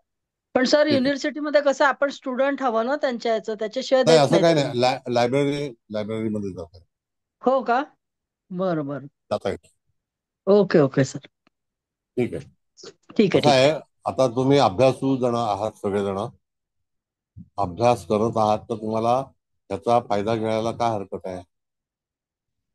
कळलं का? बरं, आता दुसरा मॅडम. आता ऐका, धनुराशीत 3 बिंदू आहेत. हा, तर पहिला सांगते, आरंभी बिंदू अर्धप्रहर आहे, त्याच्यानंतर मधला बिंदू इंद्रचाप आहे आणि तिसरा यमघंटक आहे. आता या धनस्थानामध्ये इंद्रशाप सहाय्यकार आहे. होय, त्याच्यानंतर जो बिंदू जो आहे तो अर्धप्रहर. मुहूर्तासाठी वापरला जातो, हम्म, अर्धप्रहर. हम्म. आता जर समजा पहिल्यांदा आपण अर्धप्रहराच्या बाबतीमध्ये विचार करू, होय. इथे आलेली आहे धनुरास, ही शुभ रास आहे हो आणि ती रास आध्यात्मिक किंवा धार्मिक कार्याच्या संदर्भातील विचार केला जातो. हा. अशा वेळेला त्या ठिकाणी जातकाच्या जीवनामध्ये जर ते अर्धप्रहर, ज्याला आपण म्हणतो 3 तासाचा अवधी, एखाद्या वेळेला एखादं काम करायचं असेल, चांगलं काम करायचं असेल, कार्य करायचं असेल, ज्याला आपण म्हणतो की वैवाहिक जीवनाचं, एखाद्या मुलीचा विवाह करायचा आहे, मुलाचा विवाह ठरवायचा आहे, किंवा एखादं दुकानाचं उद्घाटन, ऑफिसचं उद्घाटन, तर त्यावेळेला तुम्हाला ह्या प्रहराचा वापर करायला हवा. आता तो धनुराशीमध्ये आलेला आहे, तर तुम्हाला पहिला बेस जो आहे तो धनुराशी संदर्भातच विचार करायचा. आता धनुराशीच्या संदर्भात विचार करते वेळी एक लक्षात घ्या की आपल्याला चंद्र हा काय दर्शवतो. आता थोडासा मी वळण घेतोय. की चंद्र हा काय दर्शवतो, तो राशी इंडिकेट करतो की आज तो कुठे आहे. बरोबर आहे की नाही. जसा आजचा चंद्र आता मेष राशीमध्ये आलेला आहे, तर तो आज एकादशी आहे, कळलं का. गीता जयंती पण आहे. मग अशा वेळेला त्या ठिकाणी आपण जर बघितलं तर हा चंद्र धनुराशीमध्ये जर असेल आणि जातकाला त्यावेळेचा जर तो प्रहर करायचा आहे, आता प्रहर करते वेळी तुम्हाला सूर्योदयाचा प्रहर निश्चित केला पाहिजे. कळलं. मग त्या एका दिवसाचे 8 भाग करून म्हणजे 3 तासाचा एक प्रहर करून चंद्राची पोझिशन जर चांगली असेल तर त्या दरम्यान जर तिथे उदित लग्न हे स्थिर लग्न असेल, जसं आता आपले मी पुनाईन यांनी जर जे शपथविधी घेतला तर लग्नी गुरु होता, ऋषभ लग्न होतं, स्थिर लग्न होतं, आणि अशा वेळेला त्यांनी शपथ घेतली. बरोबर आहे की नाही. म्हणजे त्या ठिकाणी तो प्रहर त्यांनी निवडला. मग तो संध्याकाळचा असो, त्याला काहीतरी त्यांच्या मुहूर्ताचा कारण असेल, ते त्यांच्या पत्रिकेचे अनुसरून, की आपण काय हस्तक्षेप करू शकत नाही. पण त्या दिवशीचा जो मुहूर्त आपण बघितला तर संध्याकाळच्या वेळेला गुरु आकाशात, तुम्ही जर सभा बघितली असेल ना मॅडम चौपाटीची, सॉरी आझाद मैदानची, तर गुरु हा पूर्व दिशेला सभेला पाहत होता. हे वैशिष्ट्य आहे. येस, हे सगळ्या गोष्टी आपल्याला सूचित करतात. म्हणजे आता पण गुरु आपल्याला दिसतोय आकाशामध्ये, आणि शुक्र आता मावळतो. म्हणजे तिथे तुम्हाला ह्या ग्रहांचा संदर्भ लावून तिथे त्या धनुराशीचा उपयोग करून त्याच्यातला तिसरा 3 तासाचा प्रहर हा निश्चित करून जातकाला तुम्ही त्याबद्दलच सूचना करू शकता. किंवा आणखी सांगतो की जातकाच्या जीवनामध्ये हे 3 तास एका प्रहराचे, जिथून शुभग्रह भ्रमण करत असेल किंवा चंद्र भ्रमण करत असेल तर त्यावेळेला जातकाच्या जीवनात धनस्थानासंदर्भात आर्थिक फायदे किंवा आर्थिक जे काही यश आहे ते जातकाला मिळू शकतं. कळलं. म्हणजे प्रहर काढते वेळी तुम्हाला ती रास कोणती आहे म्हणून धनुराशीची धनुर्धारी कोंडल, आपण धनुष्याला काय म्हणतो, कोंड. धनुराशीचं प्रतीक कसं आहे आकाशामध्ये, धनुर्धारीच आहे ना. धनुर्धारीच आहे ना. हो. कळलं. बरं, आता झालं प्रहरचं. सर मुके बेंद्रे भाऊ बोलतोय. हा ते काय म्हणता. इथे मार्केशचं काही नाही ना धरायचं. नाही, मार्केट आपल्याला जीवनामध्ये तो लागतोच, लागू पडतो. पण आपण आपला विषय जो आहे तो वेगळा आहे. बरं बरं. सर म्हणजे आहे मला आहे क्लास.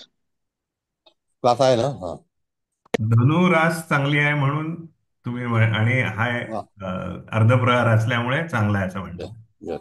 Okay sir, thank you.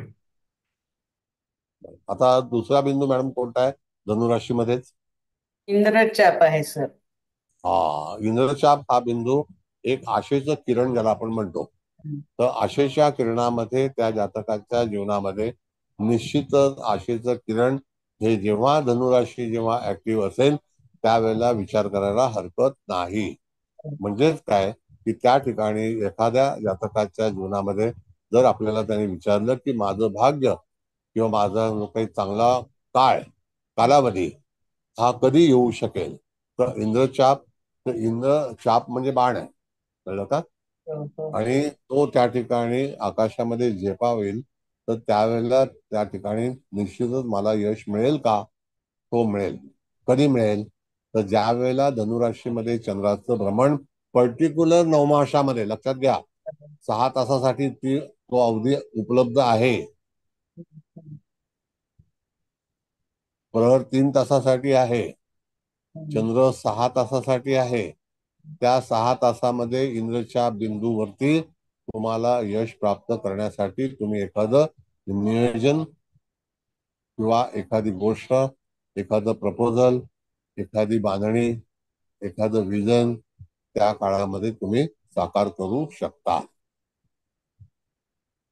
ज्योतिष शिकवताना किंवा त्याच्यामध्ये तुमच्याकडे साहित्य असणं गरजेचं आहे. म्हणजे हे दोन्ही पण बिंदू मिळतात ना सर आपल्याला मुहूर्तासाठी, अर्धप्रहर पण मिळतो आणि इंद्रचाप, कारण दोन्ही पण चांगलेच इंद्रचाप तर देऊनच जाणार आहे. नाही नाही, एक मिनिट. जाणार. इंद्रचाप तर देणारच आहे. इंद्रचाप बिंदू हा त्या जातकाच्या जीवनामध्ये निश्चित देणार आहे. होय. प्रहर हा आपल्याला एखाद्या गोष्टीसाठी उपयोगात आणणारा बिंदू आहे. म्हणजे पण एखादं चांगलं कार्य करायचं. इंद्रचाप हा देणारच आहे. हा, हा. कळलं का? होय. नेक्स्ट.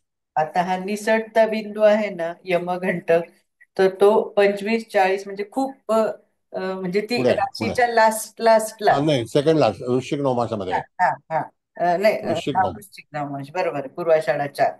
तर मग म्हणजे आपण एकंदरीत ह्या धनस्थानाचं फळ सांगताना म्हणजे बरंच आपल्याला आधी पॉझिटिव्हच मिळेल ना, कारण इंद्रचाप आणि अर्धप्रहर आणि हा म्हणजे आपण निसटता बिंदू म्हणतोय ना या यमघंटकला, तर मग ह्या तिघांचं मिळून मग कसं सांगायचं ते जरा सांगा बरं. नाही. हा. आता सांगतो, हे दोन बिंदू आपल्याला हा. नेहमी यशकारक आहेत. होय. बरोबर आहे. आता यशकारक म्हणजे जो आपल्याला अर्धप्रहर आहे तो मुहूर्तासाठी म्हणून वापरलेला आहे. हो. त्याच्यानंतर इंद्रचाप जो आहे तो आयुष्यभर आपल्याला काहीतरी देणार आहे. हा. पण इथे यमघंट जो आहे तो घातक आहे आणि तो वृश्चिक नवमासामध्ये आहे. होय. म्हणजे तिथे येणारं दुःख जे देत तेच घेऊन जात. अच्छा. हा, बरोबर. कळलं का? मग अशा वेळेला तुम्हाला असं जातकाला सांगितलं पाहिजे किंवा त्याचा फलादेश असा असू शकतो, जातक तुमच्याकडे आल्यानंतर किंवा यदा कदाचित एखादा पापग्रह राहू शनी तिथून जर भ्रमण करीत असेल किंवा यदा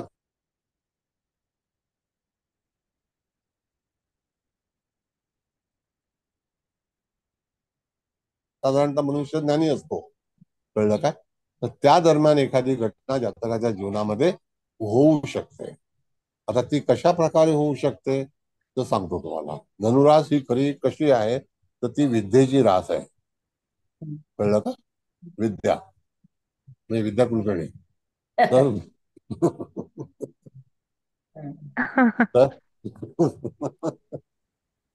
तर एज्युकेशनची आहे. आपण चला आता आपण नाव बदली करूया, एज्युकेशन. मग त्या ह्याच्यामध्ये त्या ठिकाणी जातकाला व्यत्यय हा येणार.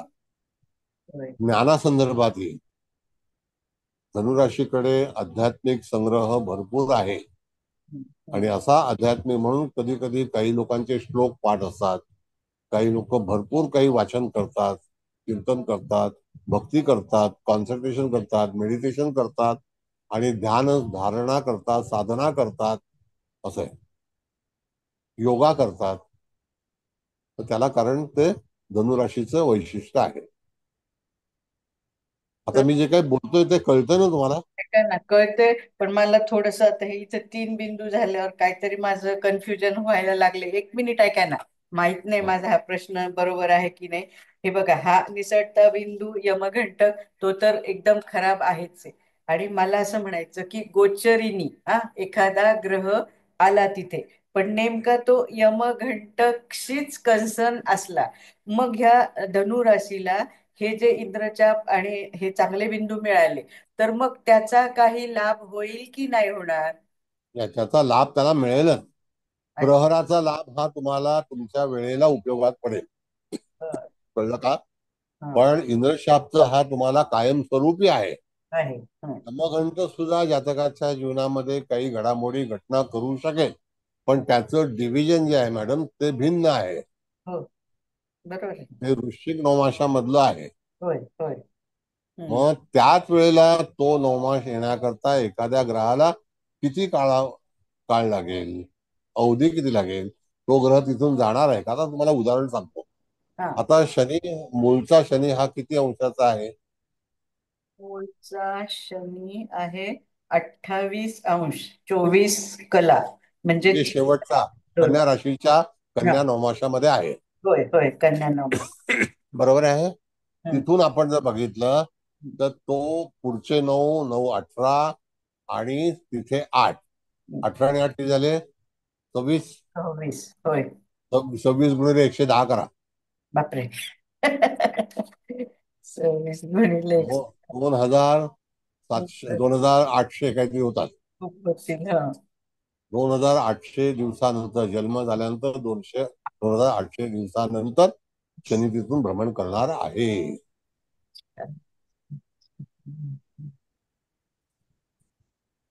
बघा, 26 हो, गुणिले 110 2860.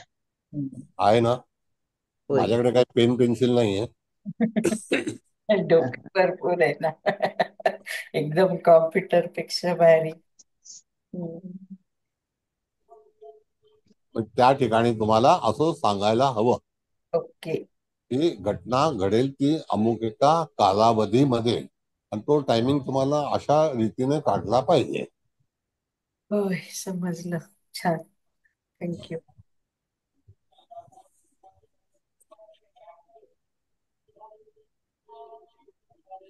पुढे आता मकरेचे तर झाले आपले. आता कन्याकडे यावं लागेल डायरेक्ट. एक मिनिट हा, थांबा. हा, कन्याकडेच येऊया ना, असंच जाईल. लाभ हा. तर ही लाभस्थान. काळ बिंदू आलाय कन्यामध्ये, आणि ही कन्या रास लाभात आहे, आणि तिथे हा काळ बिंदू शनीला पण आलेला आहे. हम्म. आणि तिथे मंगळ म्हणजे आहे. पण मंगळाला काही तो नाही आला, पण ऑलरेडी शनी मंगळ योग्य नाहीच आहे तिथे. हा. हम्म. आता भाग असा आहे मॅडम, लग्नेश चतुर्थेश होय. दोन केंद्राधिपती हे एकत्र काळबिंदू मध्ये आहेत. आहे. त्याच्यातला एक ग्रह जो आहे तो काळबिंदू मध्ये आहे. होय, शनी. तर जातकाच्या जीवनामध्ये होणाऱ्या घडामोडी हम्म. हे पाहता आपल्याला चतुर्थ आणि तृतीय स्थानाचा संदर्भ घेऊन त्या होय. ठिकाणी जातकाच्या जीवनामध्ये एखादा काळ, एखादी वेळ ही अंधारमय असू शकेल. काळाचा महिमा असा आहे की संध्याकाळ हम्म. म्हणजे तो अंधारात तिथे प्रवेश करणे, ब्लँक होणे, ब्लाइंड होणे, किंवा एखादी सूचना न मिळणे किंवा डोकं न चालणे, अशा गोष्टी पण काळबिंदूमध्ये होऊ शकतात. कल्पना न येणे, हो. एखाद्या गोष्टीला सूचना न मिळणे, कधी कधी एखादी व्यक्ती गोंधळलेली असते, त्यावेळेला काळाचा पगडा त्याच्यावरती असतो आणि त्याला काही सुचत नाही. हम्म. आणि असं मग होतं की नाही? आपण, हो, होतं ना. आणि तुम्ही ह्या काळबिंदूसाठी शिव उपासना सांगितली होती हो हो. क्लासला. म्हणजे कधी कधी जातकाच्या जीवनामध्ये फसगत होणे. दिवेकर मॅडम. कोण आहे जरा? दिवेकर कोण आहे? मॅडम. दिवेकर मॅडम, तुमचा माईक बंद करा प्लीज. केला. त्यांचं लक्षच नसेल. हा. हा. तर त्यावेळेला जातकाला हा काळ जो आहे तो भोगावा लागेल. हम्म, हम्म, हम्म. होय, बरोबर आहे. हम्म? हम्म. विचारू का? एक प्रश्न विचारायचा होता. हा बोला. हा, नमस्ते सर. नमस्ते. सर, जसं आपण मृत्यूसाठी आपण लेटर सुचवत होतं, तसं जेव्हा काळबिंदू आहे आणि एखाद्या व्यक्तीमुळे ह्या म्हणजे त्या काळ रिलेटेड तसा रिझल्टंट भेटणार असेल, तर इथे सुद्धा आपण अक्षराचा विचार करू शकतो का? करू शकतो. पळसो. हो, बरोबर. कन्या राशी. Yes sir. सर, विचारू का? हा बोला. सर, चांगलं आता विचारा. हा जो शनी आहे ना, तो हा. वर्गोत्तम झालाय. मग तो जी घटना घडेल ती नेहमी नेहमी होणार का? माझी आई, असं काही होणार नाही नेहमी नेहमी. म्हणून मी विचारलं, चांगलं तर विचार, व्यवस्थित बरं विचारा. बरं बरं बरं. आणि वर्गोत्तम कन्येला कन्या नवमान हा वर्गोत्तम जरी असला तर आपला विषय जो आहे तो छायाग्रहाचा आहे. कळलं?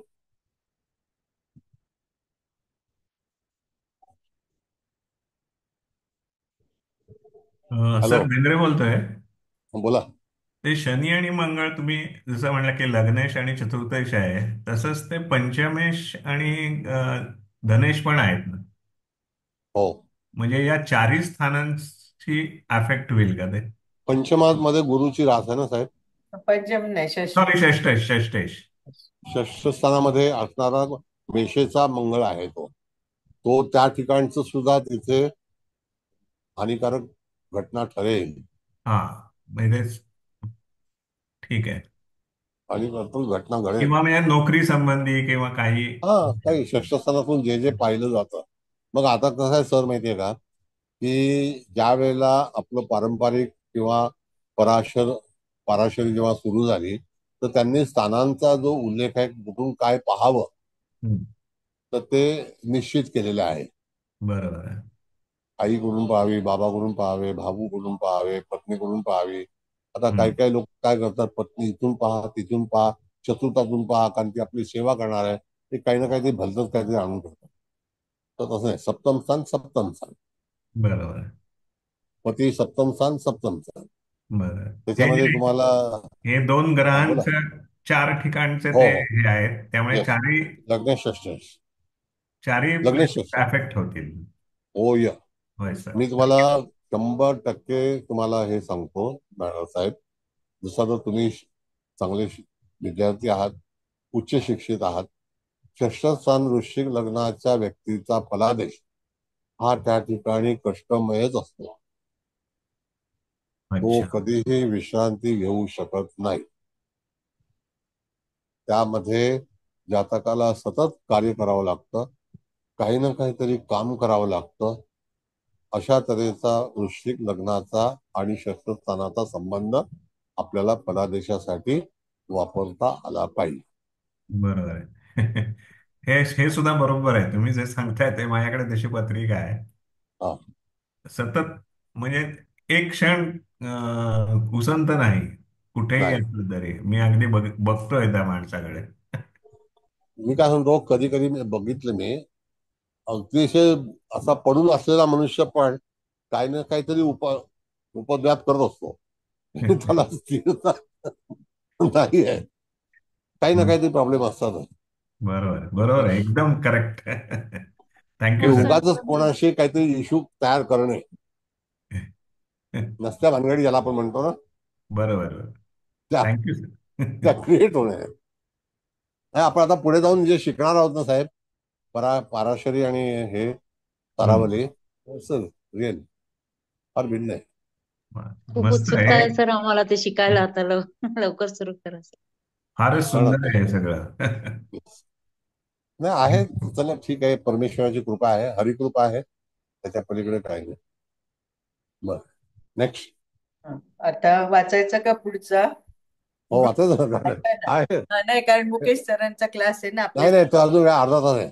हा, अजून त्यांचं बिंदू मृत्यू आहे, म्हणजे वृश्चिक राशीला मिळालेला आहे तो. आणि ती वृश्चिक रास लग्नात आहे, म्हणजे ऍक्च्युअल लग्नाला नाही तो हे झाला, पण ह्या राशीला मिळाला आहे तो बिंदू. अनुराधा 3 आणि तूळ नवंश. हो, आता मृत्यू हा बिंदू लग्न स्थानाशी संबंधित त्याचा आपल्याला फलादेश द्यायचा आहे. हो हो हो. त्यावेळेला जातकाला अशा घटनांना सामोरं जावं लागेल की जेणेकरून सतत आव्हानात्मक गोष्टी असतील. आणि वृश्चिक लग्नाला परिस्थिती जर तुम्ही पाहिली तर सतत काही ना काहीतरी कटकटी उपस्थित होतात, हा एक भाग आहे.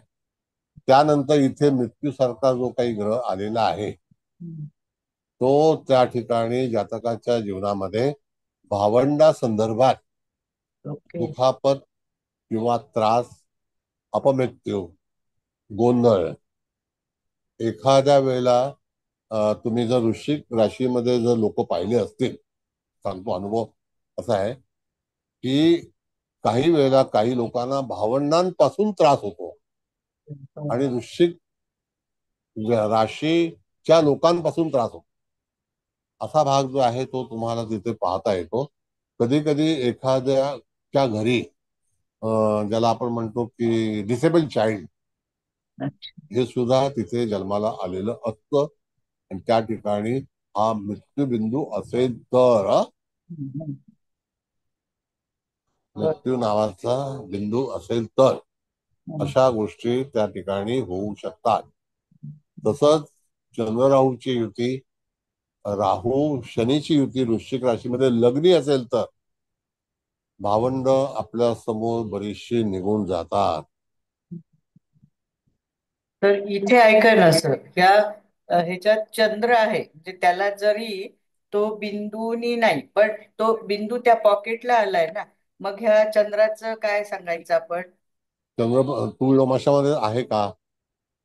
चंद्र नाही, ह्याच्यात आहे ना, वृश्चिक हे वृश्चिक नवंशात नीचांश मध्ये. मग तो पुढे तो पुढे गेलाय पण त्याला मॅडम, काही त्रास नाही होणार का? हा, पुढे गेलाय ते मान्य आहे, पण पुढे गेलाय. त्या पॉकेट मध्ये आहे ना, म्हणून म्हटलं या. पॉकेटमध्ये चंद्राचं निश्चित्व आहे, होय होय होय, पण हा, त्याच्या फक्त शेजारी तेवढंच. मृत्यू नावाचा जो बिंदू त्या स्लॉट मध्ये आहे, हो हो पण हो, तो लग्न स्थानामध्ये आहे एवढं नक्की. हा हा हा हा, कळलं म्हणजे का? त्याचा आता कसं पंधरा. सांगतो, एक हा एक हा, मिनिट थांबा थांबा.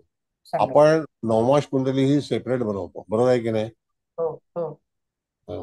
जर समजा आपल्याकडे स्पष्ट ग्रहाची लिस्ट असेल अच्छा, तर तुम्हाला नवमाश कुंडली बनवण्याची आवश्यकता नाही, जर तुमचे नवमाश पाठ असतील तर. बरोबर आहे.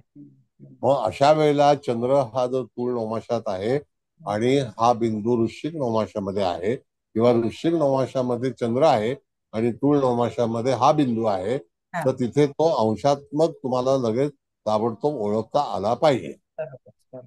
हा, हा. ठीक आहे. त्याच्यासाठी शोधाशोध करायला हा, नवीन कुंडली बनवा, थोडासा तरी कमांड आता तयार करा तुम्ही. होय होय होय. म्हणजे तिथे लगेच तुम्हाला सांगू शकतो की हा नवमास त्याला येतोय. मग आता आपला विषय असा आहे हा, की याच्यावरती फलित काय होऊ शकतं. तर मृत्यू हा बिंदूचं फलित लग्नस्थानाशी संबंधित निश्चित आहे. आता ते जे बिंदू आहेत तर ते कसे आहेत, तर अपघाती आहेत. कळलं का? असं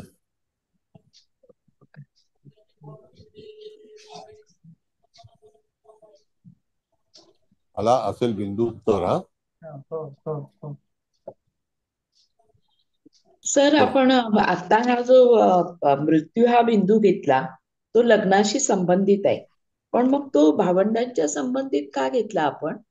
कारण का वृश्चिक रास आणि मेष रास याचा अधिपती मंगळ आहे, मंगळ भ्राताकारक आहे आणि तो शनी युक्त आहे. ओके, बरोबर बरोबर. प्राताकारक हा मुद्दा माझ्या डोक्यात गेला. Thank you sir. कसं आहे की पत्रिका, नो डाऊट मॅडम, आपण पुढे जाऊन शिकणारच आहोत, पण ज्योतिषशास्त्रामध्ये अनेक गोष्टी शिकायच्या असतात आणि त्या उपलब्ध आहेत, फक्त त्या आपल्या समोर येत नाहीत. आपण फक्त वाचस्पती शिकलेलो आहोत आणि बनावट शास्त्री.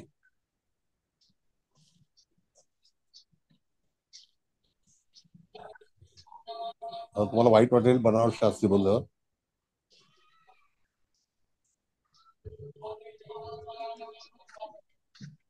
बोला. आता घ्यायचं का पुढचं कुंभेचं? पुढचा काय नाही अजून. हा बोला बोला बोला. सर, मिसेस तांबे बोलते. आता मंगळ आपण भ्राताकारक म्हणून तुम्ही भावंडा संबंधी सांगितलं, तर तसाच तो आता प्रॉपर्टी कारक पण आहे ना, म्हणजे हो आहे, हो त्या आहे. संबंधातही वाईट फळ मिळू येस शकतं. Yes yes. म्हणून प्रत्येक ग्रहाचे कॅरेक्टर्स आणि राशीचे हे तुम्हाला निश्चितच ठरवता आले पाहिजे. राशी काय सांगते आणि ग्रहाचं काय सांगतं. तर ग्रह हा जसा व्हेकल आहे, आपण समजा ही मंगळाकडे येते. कळलं का? व्हेकल आहे. मग आता जमीन जुमला आहे, हा मंगळाकडे येतो. तर स्ट्रक्चर मंगळाकडे येतं, तुमचं इंजिनिअरिंग मंगळाकडे येतं, तुमची टेक्नॉलॉजी मंगळाकडे येते. मंगळाकडे असे भरपूर विषय आहेत. मंगळाकडे हातगाडी पण आहे, सायकल पण आहे आणि ट्रक पण आहे. बरोबर. कळलं का? असं आहे. Okay, thank you sir. Sir Bendre बोलतोय परत. हा बोला. प्रथम स्थानी आलेला आहे हा बिंदू, त्यामुळे ओव्हरऑल पर्सनॅलिटी बद्दल पण सांगू शकतो का आपण? हा, पर्सनॅलिटी मध्ये जातकाला ह्या संदर्भामध्ये एखादं आंतरिक दुःख, कधी कधी फॉर आपला एक्झाम्पल. जीव सांगतो, आपला जिवलग घरातील व्यक्ती त्याचं जर समजा निधन झालं तर काय करणार? जसं आमच्या कुटुंबामध्ये एक अशी घटना घडली होती हम्म, की 2 फेब्रुवारी 1962 रोजी हा, आमच्या काकांचा अपघाती मृत्यू झाला होता. हम्म, आणि त्यांचं वृश्चिक लग्न आणि मेष रास होते. हम्म, आणि वयाच्या 20व्या वर्षी साधारणतः अपघात झाला आणि तो आमच्या इथे अंधेरीला झाला. हम्म. आणि ज्या अपघात झाला ज्यांचा, त्या दोघांचंही नाव अशोक होतं. अच्छा. हम्म, कळलं? हम्म, तर तिथे ही व्हायब्रेशन जी आहे ती लागू पडतात. बरोबर. असं आहे. बर. 2 फेब्रुवारी 1962. हम्म. Okay sir, thank you. आणि त्याच दरम्यान सांगू मला, हा, त्याच दरम्यान 1962 साली अष्टग्रही झाली होती. 8 ग्रह एका ह्याच्यात आले होते. आतापर्यंत अष्टग्रही गेल्या 62 वर्षामध्ये झालीच नाही. बरं. पंचग्रही झाली, अष्टग्रही नाही झाली. ती एका दिवसासाठी होती आणि चंद्र मला मकर राशीला होता. मकर मला येते. वाटतं तेव्हा बरंच यज्ञ विज्ञ जप जाप्य लोकांनी केलेलं मला आठवतंय. म्हणजे मी तेव्हा लहान होतो, पण मी आठवतंय मला की अष्टग्रही. आपलं युद्ध पण झालं होतं. हो, बरोबर. तर अशा घटना घडतात. Anyway, thank you. ज्योतिष तुम्हाला चांगलं थँक्यू. Thank you sir. नेक्स्ट. ह्याचे का आता बिंदू हा आता ऐका, कुंभ राशी, हा ही कुंभ रास आहे चतुर्थात. त्याच्यात 2 बिंदू आले, कुलिक आरंभी बिंदू आहे आणि मांदी पण आहे. आणि त्याच्यात सूर्य आहे, तर त्या सूर्याला गुलिक बिंदू आलाय. आता सांगा फलादेश. म्हणजे सूर्याचा बिंदू हा जो आहे तो दशम स्थानाशी संबंधित आहे. हो, कारण तो दशमेश मग तो त्या ठिकाणी सुद्धा तिथे फलादेश चांगला देणार नाही. आणि मांदीचा तर नियम तुम्हाला माहितीच आहे. होय होय होय. नाही, या आज आपण स्थानामध्ये ऐका ना, हा बरं सांग, तुम्ही सांगता की मी बोलली? हा बोला. हा, तर आपण काय म्हणजे हे करताना असं पण म्हटलं होतं ना की हा गुलिक म्हणजे एकटा असेल तर चांगला फलादेश देईल, पण एखादा ग्रह जर असेल तर नाही. मग आता इथे गुलिक मांदी पण आली आहे आणि तो सूर्य म्हणजे आला ना तिथे, आणि सूर्याला गुलिक मिळालं, तर मग म्हणजे ओव्हरऑल त्याचा फलादेश दशम स्थानासंदर्भात आहे होय होय. आणि चतुर्थ स्थानासंदर्भात पण आहे. कारण मांदी ही चतुर्थामध्ये उपस्थित असल्यामुळे त्या ठिकाणी जातकाच्या जीवनामध्ये ज्या काही घटना होतील किंवा काही वाईट फलादेश मिळतील, तर त्याचं त्याला अतिशय मांदी आणि गुलिक या छायाग्रहापासूनच निर्माण झालेली फळं ही होतील किंवा मिळतील. अच्छा.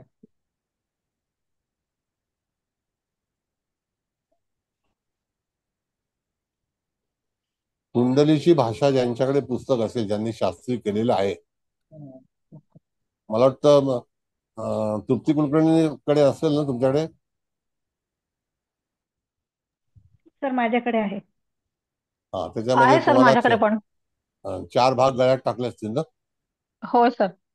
हो सर. तो एक गळ्यात मारण्याचा धंदा आहे. नाशिक. हा, महाराष्ट्र ज्योती ते त्यांची रोकडा आहे पैसे. सर माझ्याकडे पण काय आहे. ते काय वाचा, त्याच्यात काय आहे काय ते वाचा. एवढं छोटं पुस्तक आहे, A4चा अर्धा भाग आहे. बरोबर ना? होय सर. आणि किंमत 1200 रुपये.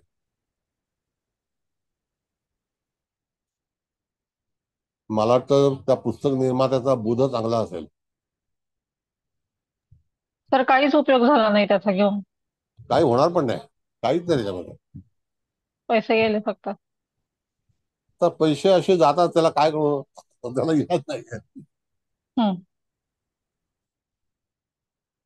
पण म्हणजे फलिताच्या दृष्टीने आणखीन शास्त्री परीक्षेच्या दृष्टीने काहीच उपयोग नाही का दोन्हीच्या काही नाही. दृष्टीने? ते त्यांचं जो सिलेबस आहे ना मॅडम, जसं हा ज्योतिष सर. सोबती भेळवाला हा. 5 रुपयात पण घेत नाही आणि पुस्तक 500 रुपयाचं आहे.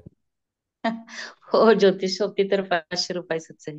आणि ते एवढं जाणं असं वाटतं, आणि ते घेऊन गेलं ना असं वाटतं की हा मनुष्य काय मॅजिस्ट्रेट वगैरे होणार आहे की काय, जज बीज होणार आहे की काय. सर ते लॉचे झाबवाला असतात की लॉ साठी झाबवाला पुस्तक असतात का, तसे ज्योतिषाचा झाबवाला आहे. ज्योतिषाचा झाबवाला. मी सर त्याला एवढं समुद्र झापलं. सरांकडे सारावली मिळेल का? कोणाकडे? समुद्र सरांकडे सारावली. विचारा विचारा विचारा. मी मेसेज टाकलाय नाही, त्यांना, बघू त्यांचं उत्तर येतंय का. मी नाही, दुसरा एक नंबर देतो तुम्हाला मी पुण्यातला बर. त्याच्यामध्ये त्या नंबर देतो. नाही तर मग तुम्ही जाणार असाल तर तिथे तुकाराम बुक डेपो म्हणून आहे सीपी टँकला, त्यांच्याकडे विचारा. ओके, सीपी पुण्यामध्ये टँक कुठे सर मिळेल? पुण्यात कुठे आहे सर? अप्पावळण चौकात. कुठे पण ते आपा वळवण चौकात बरीच दुकानं आहेत. नेर्लेकरांकडे? नेर्लेकरांकडे का? हा हा, नेर्लेकरच. अच्छा अच्छा, नेर्लेकरांकडे विचारायला पाहिजे. पहिला त्यांच्याकडे जाऊन बरीच विचारा पुस्तकं तिथे. आहेत. हो सर, मी विचारते. हॅलो सर, मी विचारा. बोलू का? हा बोला ना. सर, Amazon वर आहे उपलब्ध. मी Amazon वरून मागवलेली. ठीक आहे, हो, चांगली गोष्ट आहे. ऑनलाईन आहे ते. मराठीमध्ये आहे? हिंदीमध्ये आहे, हिंदीमध्ये. ठीक हिंदी आहे, मी लोक बरोबर. हिंदीत मागवतील. ज्यांना आवश्यकता आहे त्यांनी मागवावं. बरं ठीक आहे, आता हे सगळे बिंदू झालेले आहेत. आता आपल्याला 15 मिनिटं अजून आहेत मुकेश भाऊंचा क्लास चालू व्हायला. तर चव्हाण मॅडम, तुमचं मत प्रदर्शित करा. काही चुका असतील तर निश्चित सांगा, मी पुढे सुधारीन. नमस्कार सगळ्यांना. काय चुका असणार तुमच्या सर? काय मी बोलते. बोला बोला बोला. छान झाला क्लास आणि समजलं सगळ्यांना. आता जो पहिला बिंदू सांगितला तो धूम बिंदू आहे. आद्राचं चतुर्थ चरण तृतीय स्थानात पडलाय आणि अष्टमात पडलाय. बुध हा मामाचा कारक, ते तुम्ही सांगितलं भावंडाचे प्रॉब्लेम, अष्टम स्थान, विवाह होईल ते ठिकाण, प्रश्न उपस्थित होणार इथे. तर धूम बिंदू जो आहे तो आद्राच्या चतुर्थ चरणात. रवी जो आहे तो 2 जुलै ते 5 जुलै मध्ये असतो. शनी 2003 मध्ये आद्राच्या चतुर्थ चरणात होता, 30 ऑक्टोबर ते 20 डिसेंबर पर्यंत होता. नंतर राहू जो आहे तो 2001 ला मार्च मध्ये होता. त्यानंतर दुसरा जो बिंदू आहे तो व्यातिपात आहे. तो बुधावर आहे, लग्नाला चांगला नाही, अष्टमेश आहे. डॉक्युमेंट्स मध्ये डिले होऊ शकतो, विपत्ती येणे. तर इथे राहू जो आहे तो एप्रिल 2009 ला होता. रवी 25 जानेवारी ते 27 जानेवारी. शनी मे 1991 ला होता आणि 2021च्या फेब्रुवारी मध्ये होता. नंतर दुसरा जो आहे तो परिवेश आहे, तो पॉझिटिव्ह आहे. तो ऑगस्ट 2014 ला गुरु होता. तर चौथा जो आहे तो चौथा इंद्रछाप आहे. तो गुरु जो आहे तो ऑगस्ट 2008 ला पूर्वाषाढाच्या दुसऱ्या चरणात होता. पाचवा उपकेतू आहे, तो अविवाहित प्रवासामध्ये अडचणी, अशा पद्धतीने मी फलादेश सांगितला. नंतर 6वा जो आहे तो काळ आहे, तो शनीवरच पडलेला आहे. लग्नेश आणि चतुर्थेश एकत्र असा आहे. तो काळ हा बिंदू शनी जो आहे तो नोव्हेंबर 2011 ला चित्राच्या दुसऱ्या चरणात. रवी 15 ऑक्टोबर ते 17 ऑक्टोबर पर्यंत असतो आणि राहू ऑगस्टच्या 2014 ला होता. काळ नंतर जो बिंदू आहे तो मृत्यू आहे. तो अनुराधा तिसऱ्या चरणात. 2015 ला एप्रिलच्या शनी तिथे होता. रवी अनुराधा तिसऱ्या चरणात 27 नोव्हेंबर ते 29 नोव्हेंबर. राहू एप्रिल 2012 ला होता. अर्धप्रहर जो आहे तो मुहूर्तासाठी चांगला आहे. धनुमध्ये गुरु मूळ दुसऱ्या चरणात नोव्हेंबर 2019 ला. तिथे अभिजित जो मुहूर्त आहे तो मीन लग्नावरचा मुहूर्त घ्यायचा. तो दुपारी 12:40चा मुहूर्त मीन लग्नावर, अभिजित मुहूर्तावर तो मुहूर्त घेऊ शकता. शिवाय दुसरा यमघंटक आहे. यमघंटक हा घातक आहे, धनस्थानात आहे, पैसे जाणं आहे. तर तिथे पूर्वाषाढाच्या चतुर्थ चरण, केतू तिथे जुलै 2019 ला होता. रवी 8 जानेवारी ते 11 जानेवारी होता. शनी जो आहे तो 4 जुलै 2019 ला होता. नंतर मांदी जी आहे ती मांदी जिथे पडते तिथे त्रासदायकच असते. तर तिथे शततारकाच्या चतुर्थ चरणात आहे. शनी 1994 ला, रवी 2 मार्च ते 4 मार्च आणि राहू जूनच्या 2007 मध्ये होता. गुलिक पण त्रासदायक आहे इथे. तर इथे चित्राच्या दुसऱ्या चरणामध्ये शनी हा काळबिंदू जो आलाय तो लाभस्थानामध्ये आलेला आहे, तर तिथे भावंडासाठी वगैरे त्रासदायक होऊ शकतो.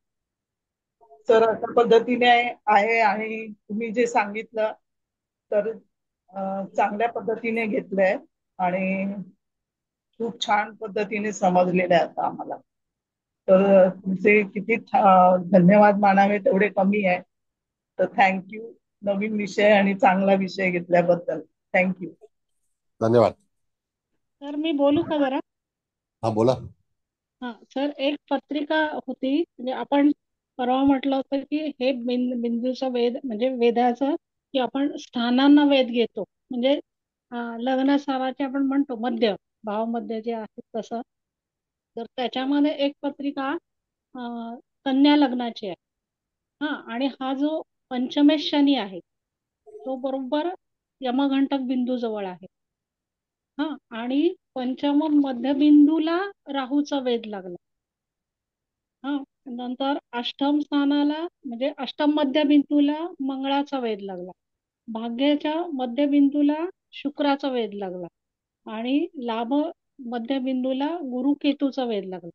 ग्रहाला कोणताही वेध नाहीये, पण पंचम स्थानाला राहूचा वेध आणि पंचमेश शनी यमघंटक बिंदू जवळ. आज 14 वर्ष लग्नाला झाली पण त्यांना संतती नाहीये. म्हणजे हे तुम्ही जे मध्यबिंदूला पण पाहायचं ना, तर ते वेध पण लागतात म्हणजे इथे. हा फक्त बघा अनुभव आता म्हणजे पहिला वेद सांगितलं. वेद लागणं हा सर्वतोपरी चक्राचा भाग आहे. हो हो, कळलं का? पण बिंदूला आता जो लागतं आणि हा म्हणजे यमघंटक बिंदू पण आहे, म्हणजे दोन्ही जर मिलन केलं तर ते संततीच्या सर्वतोपरी दरम्यान चक्र दिसता येतं. Is another subject. हो हो हो काय समजलं? आणि हो वेद जो आहे तो सर्वतोपरी चक्राशी निगडीत आहे. हो पण आता आपण ज्याला आपण म्हणतो की छायाग्रह हो जे कल्पित आहेत, म्हणजे त्या ठिकाणी हो हो विचार हो केलेला हो आहे त्याचा, हो तर त्याच्यामध्ये तुम्हाला त्याचं जे विवरण आहे ते निश्चित केलेलं आहे की इथे हा बिंदू हो निश्चित येणार. तर त्याच्याबद्दलचा आजचा विषय आपला आहे. तर हो त्याच्यामध्ये वेद तुमचा अनुभव जर असेल समजा त्या ठिकाणी, तो तुमचा रिसर्च आहे. आणि अशा वेळेला एखादी पत्रिका जर येत असेल तर त्या ठिकाणी तुम्ही जातकाला तसं सांगू शकता, त्यात काही वाईट नाही. हो, पण पंचमेश शनी पण म्हणजे यमघंटक बिंदू जवळच आहे, हो म्हणजे हो. पंचमाचा. हा, त्यामुळे ह्याचं फलित मिळालं, म्हणजे असं की आज 14 वर्ष आता नाही काय होत. गंमत आहे की मॅडम, हा जन्म जेव्हा झाला असेल जातकाचा हो त्याच्या जवळपास त्या ठिकाणी तुम्ही म्हटलं की कन्या लग्न आहे हो आणि तो मीन राशीला शनीचा बिंदू आहे का? का नाही, मकरेला आहे शनी? नाही, शनी कन्या लग्नातच आहे शनी. लग्नामध्ये शनी आहे. हो, मग तो 80चा शनी जन्म, जो आहे हा 80चा 1980चा जन्म. जन्म आहे. तो हा, तुळीला गुरु आहे. नाही, सिंहेत गुरु आहेत. सिंहेत गुरु, सूर्यच गुरु. मंगळ आणि राहू आहेत. हो मग गुरु येणार आहे. हो गुरु 12व्या स्थानामध्ये, तर त्याचा वेध जो आहे तो तुम्ही सर्वतोबद्ध चक्रामध्ये त्याचा विचार करा. हो हो आता हो हा जो भाग आहे हा फक्त हो छायाग्रहांवरतीच अवलंबून आहे. हो हो कळलं? ठीक आहे. हो नेक्स्ट. हो सर. बोला. नमस्कार सर. नमस्ते. गीता मॅडमना, कुबल मॅडमना, मुकेश सरांना आणि सगळे आपले विद्यार्थी सगळ्यांना आदरपूर्वक नमस्कार.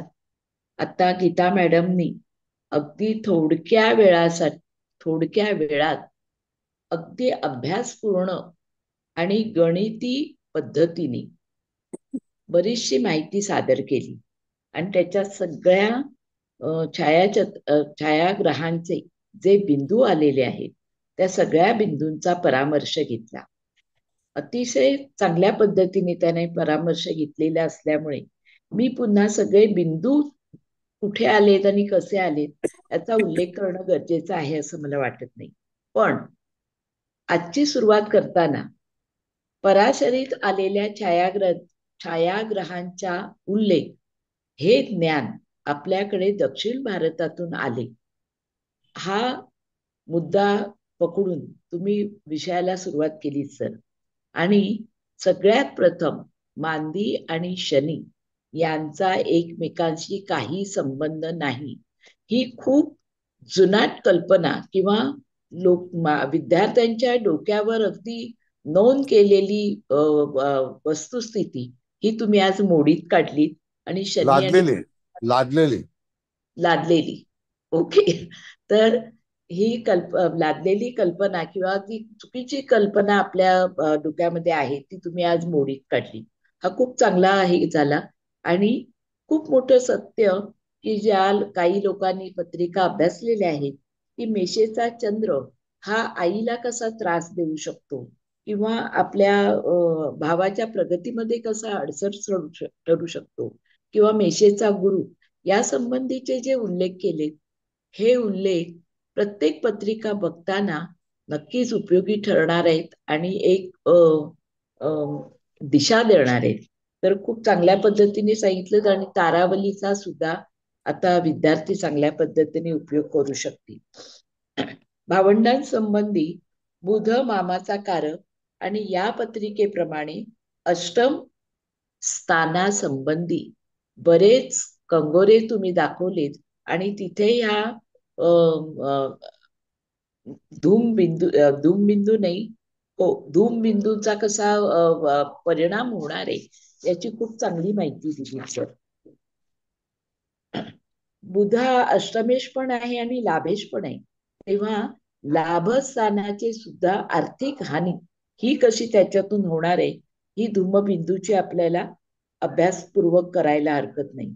आणखी एक खूप मोठा महत्वाचा मुद्दा की प्रत्येक कालखंड आपण कसा बघायचा, कारण आपण असं कॅल्क्युलेशन करत होतो.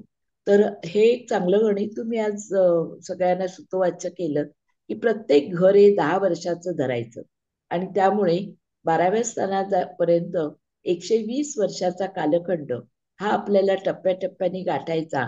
आणि त्या वेळेला जसं आपण सूर्यात नक्षत्र आणि चंद्रात नक्षत्र हे त्या टप्प्यावर अनुभव अभ्यासतो, तसंच हे सुद्धा आपल्याला अभ्यास करायला हरकत नाही.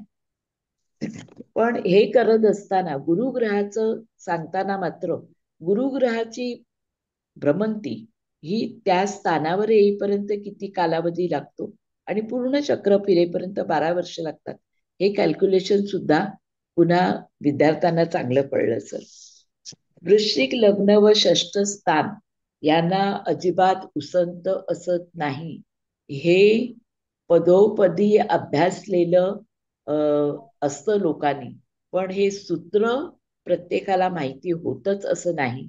ते सूत्र म्हणून आज आम्हाला मिळालं, ही पण वैशिष्ट्यपूर्ण आहे. आणि म्हणून ही लोक कायम काहीतरी काम काढून त्या कामावर डोकं आपटत असतात. हे सत्य डावलता येत नाही. आपण मात्र असं म्हणत असतो काय हा माणूस सारखा कामातच असतो, पण हे तो विधिलिखित घेऊन आलेला आहे, हे सत्य आहे सर. तर अशा प्रकारे टप्प्याटप्प्याने खूप लेक्चर चांगलं झालं आणि खूप माहिती विद्यार्थ्यांना मिळाली आणि एक नवीन तंत्र विद्यार्थ्यांना त्या निमित्ताने कळलं. खूप खूप धन्यवाद सर. थँक्यू. धन्यवाद. कुबल मॅडम, आणखी काही कोणाला विचारायचं आहे? विचारायचे का बघा. तर सर सर्वात प्रथम तुम्हाला नमस्कार आणि इथे गीता मॅडमला नमस्कार, आपले मुकेश भाऊ हळदणकर मॅडम सगळ्यांना आणि इथे उपस्थित सर्वांचे स्वागत, सर्वांना नमस्कार, सर्वांचे आभार. आता मी काय बोलू मलाच काही समजेन असं झालंय, कारण चव्हाण मॅडमनी पण खूप अगदी गोचर लावूनच व्यवस्थित सगळे शिवाय बिंदू एकही सोडला नाही. त्याच्यानंतर थोडंफार काय राहिलं असेल तर ते आपल्या हळदणकर मॅडमनी म्हणजे छानच केला, दोघींनी पण छान केला. मला काही म्हणजे वाटत नाही काही राहिले. मी क्लासबद्दल बोलते पण फक्त एवढंच परत एकदा म्हणजे नमूद करते, कारण हे प्रॅक्टिकल उदाहरण आहे, माझ्या घरातच आहे म्हणून. म्हणजे तुम्ही वृश्चिकेचं जे सांगितलं तर माझी भाची आणि तिचे मिस्टर म्हणजे जावईच झाले, तर ते अगदी तुम्ही सांगितलं तंतोतंत सेम तसं आहे.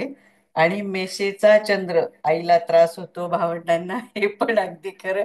कारण साक्षात मीच स्वतः मेशेची आहे. आता मी जास्त इथे उल्लेख करू शकत नाही, पण हे सुद्धा अगदी खूप. म्हणून मी फक्त म्हटलं की मी प्रॅक्टिकल अप्रोच म्हणून मी हे म्हणजे उल्लेख करावा असा मला वाटला, तर तो पण केला. तर सर एकंदरीत म्हणजे हा आपला उपग्रहांचा क्लास म्हणजे न भूतो न भविष्यती. कारण कुठे कोणाला जे कोणी युट्यूबवर जात असेल तरीही काही मिळणार नाही.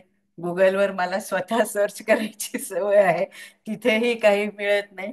आपण तुम्ही इतक्या छान छान पद्धतीने आम्हाला शिकवलं, तर ॲटलिस्ट आम्ही ह्यांनी सुद्धा फलादेश देण्याचा प्रयत्न करू आणि बऱ्याचशा म्हणजे फलादेशाच्या जवळ जाऊ असं निश्चित. म्हणजे मला तर वाटतंच आणि मला वाटतं इथे उपस्थित सर्वांनाच ते वाटत असावं.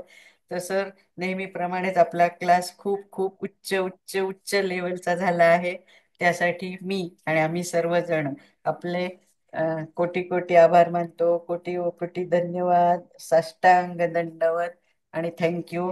Heads up to you and your divine soul. Huge gratitude, huge thank you. Gratitude, huge gratitude. धन्यवाद.